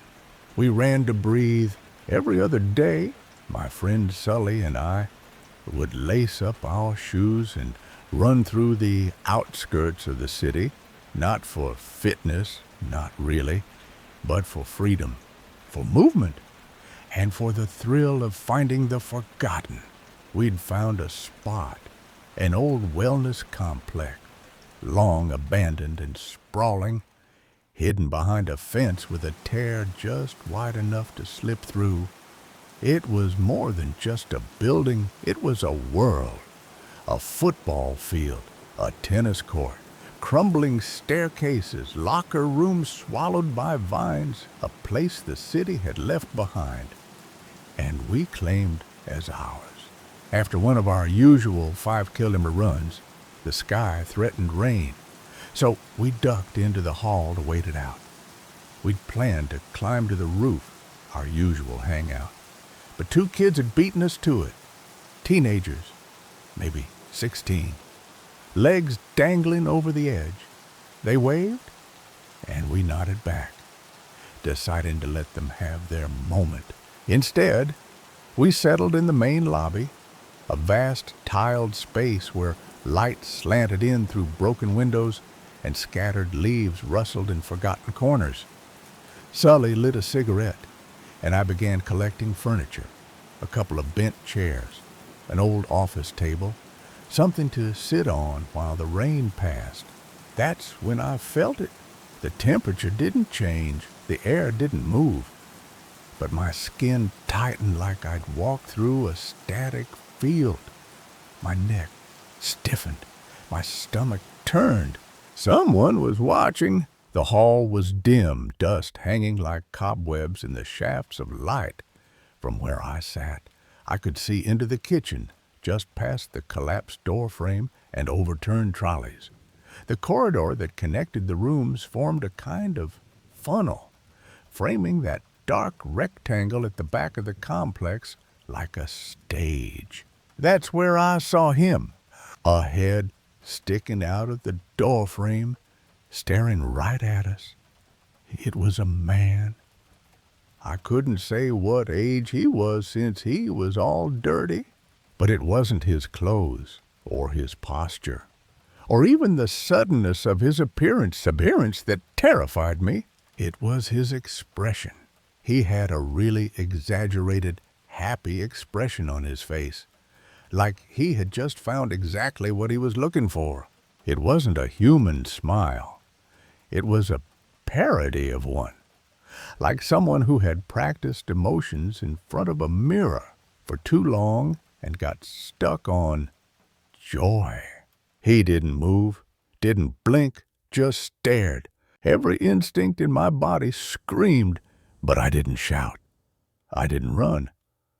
I leaned slowly toward Sully, trying to keep my voice calm. I need you to stand up, quietly. We have to go. He looked at me, puzzled. Then he saw my face. Sully once told me I make jokes in every situation, that nothing rattles me. That day, I saw something shift in him because I wasn't joking. He stood without a word, and we backed toward the exit. As we stepped outside into the thick air and broken concrete, we looked up. The teenagers were still on the roof.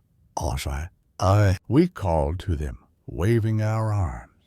Hey, is there someone else here with you? They shook their heads. No, just us.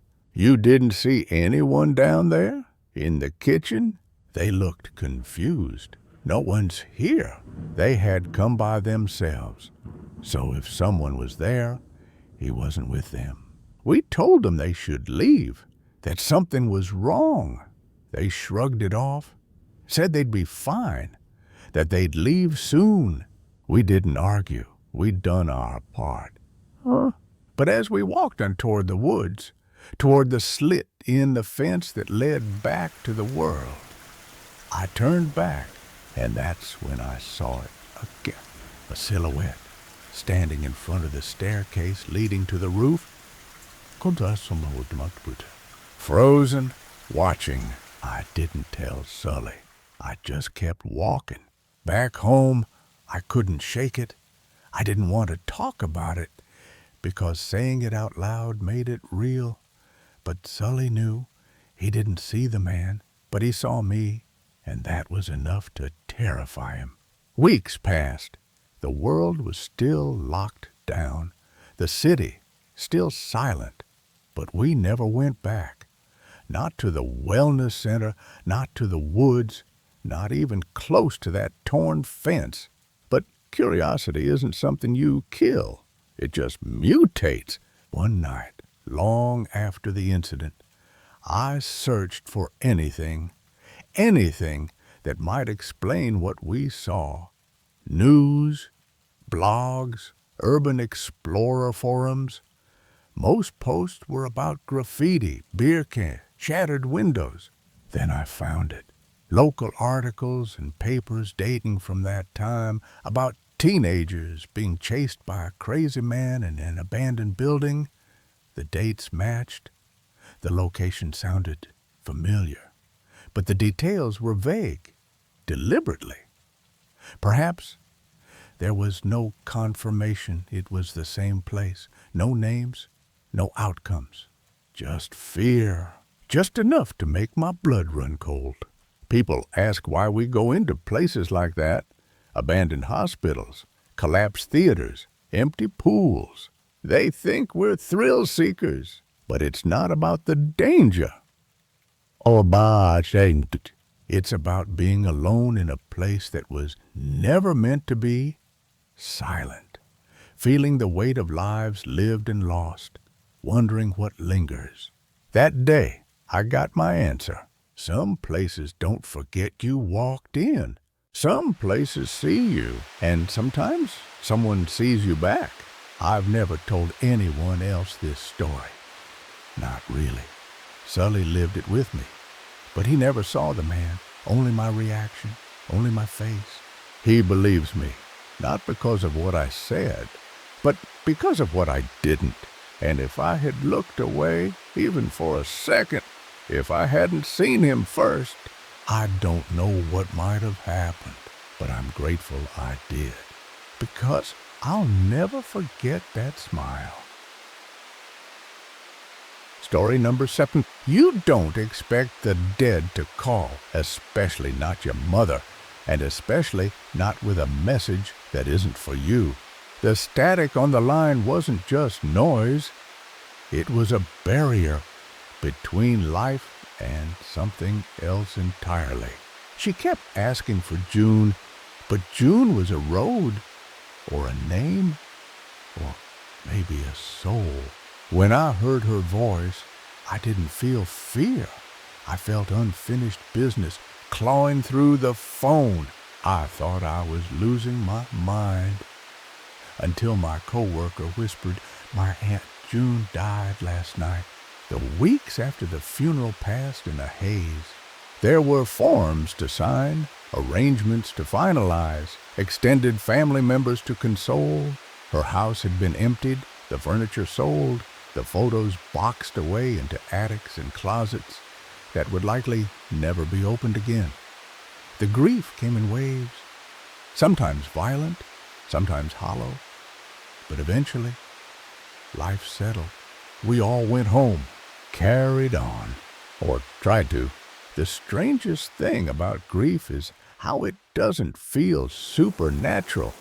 It's so human, so exhausting, so everyday. It doesn't creep, it crushes. And yet, when something actually supernatural happens, it doesn't feel like death at all. It feels like interruption. I remember the night clearly. I was sleeping at home when the phone rang. I had to get up to answer it, as the only phone was in the kitchen. I wasn't expecting anyone to call. Not then, not ever again. But I answered. Oh, but she, goodbye. The line was heavy with static, thick, almost wet, like the sound of an old radio trying to catch a dying frequency from across oceans. And then I heard her. There was a lot of static on the line, and then amazingly, I heard my mother's voice. She had a very distinctive voice. She sounded like Lucia Wall, so I could tell who it was immediately. Time stopped. The breath left my lungs like I'd been punched. I was so shocked, I just couldn't make any sense of it. I said, "Mother, where are you?" There was confusion in her voice, frustration, like someone trying to remember a dream as it slips away. She didn't answer the question. She just repeated a single phrase. "Trollweeds." She kept saying that she had to find June. The name hung in the static like a thorn. June. Not a person I knew, but there was Lake June Road, where she'd once lived. Was that what she meant? I tried to calm her. I asked where she was.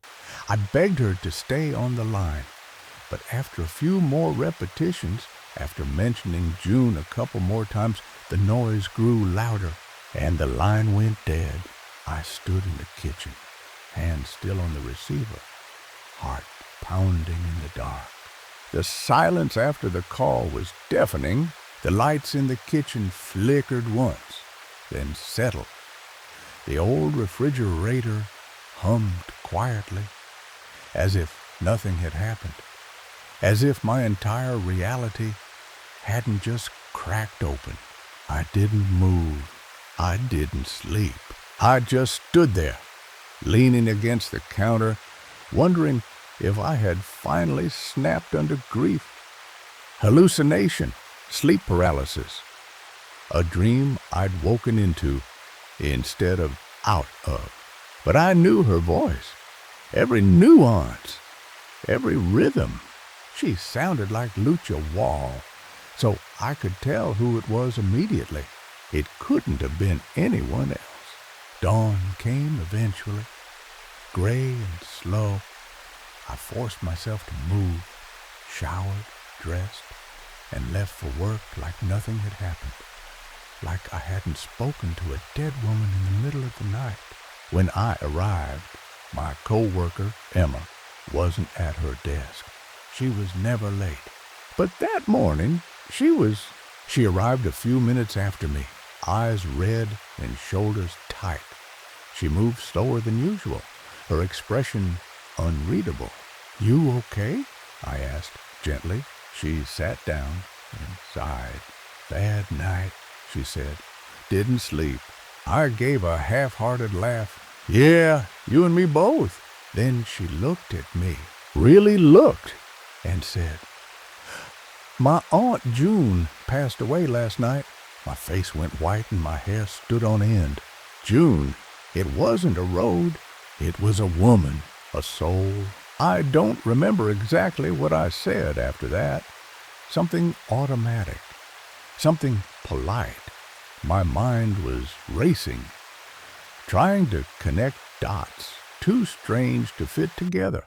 My mother, dead for a month, calls me through static, says she needs to find June, and just hours later, June dies. It wasn't just a message. It was a mission. I never told Emma about the call. How could I? What would I say? Hey, your aunt's death might have been spiritually escorted by my deceased mother through an interdimensional, long-distance connection. Even now, it sounds ridiculous, but I know what I heard. And I believe deeply that my mother wasn't lost. She was looking, and that night, she found who she needed. Well, after that day, the house felt different. Not haunted, not cold, just quiet in a way that felt respectful, as if something had been resolved. I kept the memory of the call locked inside me like a secret, too sacred to speak aloud. There was a peace to it, strange as that sounds, like I'd been given a glimpse into something I wasn't meant to see, but had been allowed to see just once. I started walking more in the evenings, past Lake June Road, past the old intersection where my mother's accident had happened, not out of obsession, but reverence. I wanted to be near whatever veil she had passed through. Sometimes I wonder, was she lost or was she sent? Because she didn't call to talk to me. She didn't ask how I was, didn't say she missed me, didn't even say goodbye. She just kept saying one thing. I need to find June. That was her task. And when she completed it, when June passed on, my mother never called again. Years have passed. Phones have changed. Landlines replaced by devices we carry in our pockets. But sometimes, when the house is still, I find myself staring at the spot on the wall where that old phone used to hang. I half expect it to ring, and if it ever does, I hope I have the strength to answer it. Because now, I believe the dead still have things to do, and sometimes they use us to do them. Story number 18. What if one moment you were walking home through familiar woods, and the next, your mother was screaming your name, tears on her face, and the stars were already out? I was only gone for 15 minutes. At least, that's what I believed, until I looked at the sky, until I saw the fear in my mother's eyes. The trail was quiet. I remember that clearly. But something about the silence that day, it wasn't natural. It was watching. And then, just like a light flicking off, my mind went black. Not sleep, not unconsciousness, just gone. When I came to, I was miles away, no memory, no idea what had happened. Just the weight of 11 missing hours pressing into my chest. This happened many years ago now, when I was about 10 or 11 years old. I wouldn't describe the area that I was in as backwoods necessarily, but it was a wooded 100-plus acre ranch in the American Southwest. My family owns the property, and we had annual reunions where everyone stayed for 5 days, camping, cooking, swimming, and exploring. There was a special spot near the center of the land where we always set up our tents. You had to drive through a small village and a series of gates to get there, about 2 miles in all. The first gate past the village was right after a set of railroad tracks. At the time, this detail didn't matter much to me. I only realized its significance later. That day had started like any other. We ate lunch around 11:30, and I asked my mom if I could walk down to a nearby creek. I wanted to catch tadpoles to show my cousins before we went swimming in the river. It was the sort of thing I loved. Muddy boots, glass bottle in hand, hunting for slippery little things in the shallow waters. I told my motim where I was going and that I'd be back in time. She nodded, trusting me. I had grown up on this land. I knew every bush, every tree stump, every shortcut, and it was private. No strangers, no dangers. The creek was just a short walk downhill. I reached it, splashed around, filled my bottle with tadpoles, and figured I'd spent maybe 15 minutes there. Now I had a choice. Climb the steep embankment back to camp, or take the longer trail that looped around. The slope was fast, but slippery, and I didn't want to spill the tadpoles. I chose the trail. I had never walked the longer route alone, but I'd done it plenty of times with my dad. It followed the base of a small ridge, then curved behind some mesquite trees before cutting back toward camp. I felt confident. The sun was high, the trail dry, and the bottle sloshed gently in my hands. I wasn't afraid. Not yet. The first 10 minutes were uneventful. I kept my head down, scanning the washed-out trail for arrowheads, little treasures from the past that sometimes surfaced after rain. I was so focused that I barely noticed the trees starting to close in. The sky grew dimmer, though I chalked it up to a few passing clouds. Then the feeling hit me, that unmistakable tingle down your spine, the quiet message from your gut that something is very wrong. I froze mid-step. I turned to look behind me. Nothing. Still, I couldn't shake it. I told myself it was just nerves, just being alone. I walked faster. The trees looked taller. Shadows stretched longer. And then I blinked. Just one blink. But when my eyes opened, the sun was gone. I was no longer on the trail. I was standing beside the railroad tracks. It was pitch dark. My body felt frozen, my mind hollow. And in front of me, shaking me violently by the shoulders, was my mother. She was crying. "Oh, but Kikyo, where were you?" she yelled through tears. Her face was contorted with fear. Her voice cracked between sobs and scolding. I stared at her, dazed. I couldn't speak, couldn't understand. How had I gotten here? The last thing I remembered was walking on the trail, watching the dirt for arrowheads. Now I was 2 miles away, at the very edge of the ranch. I had no memory of leaving the trail, no recollection of time passing. My clothes were dirty, but not torn. I still held the bottle of tadpoles, though all of them were dead. We got into the truck, and my dad drove us back to camp. Everyone was up, lanterns lit, murmuring. The moment I stepped down, cousins ran to hug me. One of my uncles muttered something about miracle. My aunt cried. They told me what had happened. I had been gone for over 11 hours. They said I never came back after lunch. When I didn't show for the swim, my cousins assumed I was still by the creek. But when I didn't return by dinner, people started worrying. By sunset, the entire family was searching. They'd split into groups with flashlights, walking the trails, yelling my name. My dad had even hiked the longer route, thinking maybe I had taken it. But there had been no sign of me, no footprints, no dropped items, no sound, nothing. They'd even called the local sheriff, who had just begun organizing a formal search party.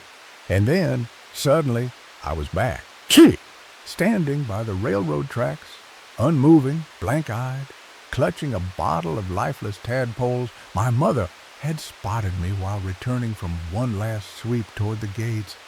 She said I looked like a statue, eyes open, not blinking, not reacting, as if someone had just set me down like a doll. When they asked me what happened, I had no answer. I wasn't hiding. I wasn't lying. I just didn't know. I remembered walking. I remembered looking for arrowheads. And then I remembered nothing. Just a gap, a void. A switch flipped off and then flipped back on. I described it to them like something out of a movie. The butterfly effect, I said. That moment when someone's reality jumps, skipping entire sequences, waking up in the middle of a different scene. That's exactly what it felt like. Of course, no one believed me, not fully. My parents thought maybe I had gotten lost, panicked, wandered around, and made up a story to avoid getting in trouble. But I wasn't like that. I was a rule follower, the kind of kid who never missed curfew, never lied, never pushed boundaries. The idea that I would vanish for nearly half a day on purpose, it didn't make sense. Not to me, not to anyone who really knew me. That night, I couldn't sleep. I just lay in my tent, staring at the ceiling, trying to make sense of the blank space in my memory. I felt watched, not by someone in the camp, but by the trail itself, like it remembered something I couldn't. The next morning, I went back to the creek, alone. The bottle was still in my hand, tadpoles limp inside.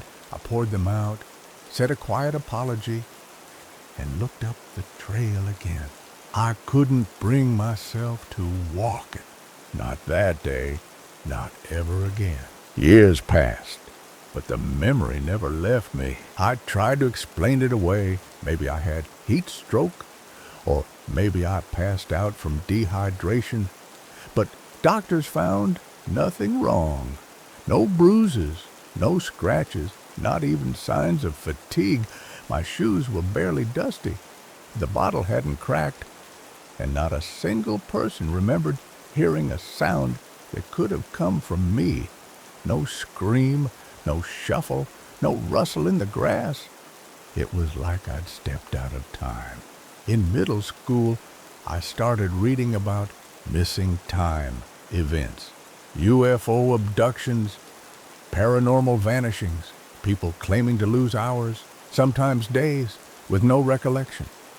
Many of them described the same symptoms: no fatigue, no hunger, and often reappearing exactly where they were last seen. My story matched too closely. Too uncomfortably. And then came the dreams. Not right away, years later, but always the same. A dark tunnel lined with pine trees, a humming sound, low and deep, and silhouettes standing just out of reach, tall, thin, unmoving, watching. In every dream, I would try to speak, to ask what happened, but my mouth wouldn't open. I was paralyzed, trapped in a body that remembered something my brain refused to recall. I never told my parents about the dream. I never told anyone, actually, until now.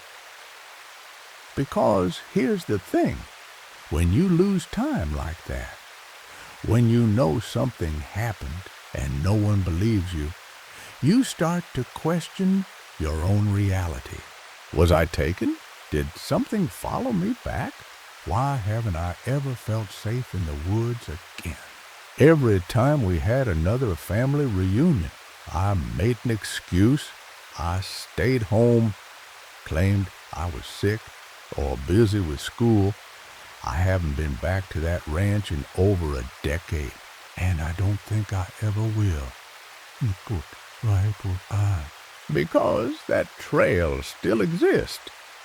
And I'm not sure if I'm ready to know what's waiting on the other side of it.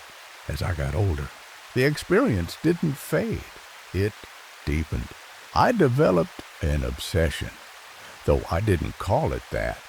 I started mapping out stories similar to mine, cases of missing time, especially those tied to remote areas, railroad tracks, or childhood events. I made a spreadsheet, color-coded it. It grew faster than I expected. Some were abduction stories. Others were blamed on wild men or forest cults or interdimensional slips. But there were patterns. The sensation of being watched before vanishing, the sudden return in a different location, the emotional trauma that lingered for years. I found one case disturbingly close to my own. A boy from Arizona who disappeared in 1984 while hiking. He reappeared 17 hours later near a train yard, disoriented, silent, holding a toy compass.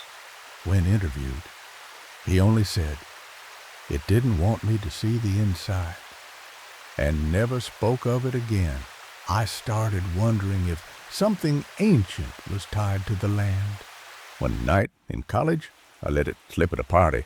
Someone joked about UFOs, and I, a little drunk, said, I lost 11 hours once. Came back with no clue where I'd been. The room went quiet. Skia. A girl across from me said, was it by railroad tracks? I nodded slowly. She stood and left the room. Later, she told me her cousin had disappeared under almost identical circumstances just outside Gallup, New Mexico, near the rails. Came back with no shoes and couldn't speak for 2 weeks. That was when I knew this wasn't rare, just unspoken, and maybe it wasn't about me at all. Maybe it was about where I was. Even now, I don't trust empty trails. If a hike has railroad tracks nearby, I don't go. Sometimes I still dream of the pine tunnel, of figures shifting in the corners of my vision, of that humming sound. I think whatever happened to me isn't finished, and I'm terrified of what it would mean if it ever decides to finish what it started. I once let a therapist talk me into hypnosis. It was during a phase where I was trying to make peace with everything, to prove, maybe, that my brain had just played a trick on me, that it was trauma or dissociation, not something worse. We set the room with low light, calm music. She guided me back gently, carefully, to the moment on the trail. I described the dry dirt, the trees, the bottle in my hand, and then, as I neared the moment of blackout, I felt something in my chest. Tightness, not pain. Pressure, like being pushed from the inside. She told me to breathe through it. I did. And then I saw something. Brief flashes, white walls, a dark room, something metallic, the sound of water dripping, and figures, tall, silent, faceless, standing around me. I began to shake. My breathing grew ragged. She pulled me out quickly. I woke up sobbing, and I had no idea why. We never tried again. She said sometimes people store trauma in images, but what I saw didn't feel like a metaphor. It felt real, like something I'd experienced and buried so deep that only that specific state of mind could surface it. That night, I dreamed again. Same tunnel, same trees, but this time, one of the silhouettes spoke. Don't come back. That was all. I woke up with blood in my nose. I haven't sought help since. I don't want to know more. Some things I think are better left buried.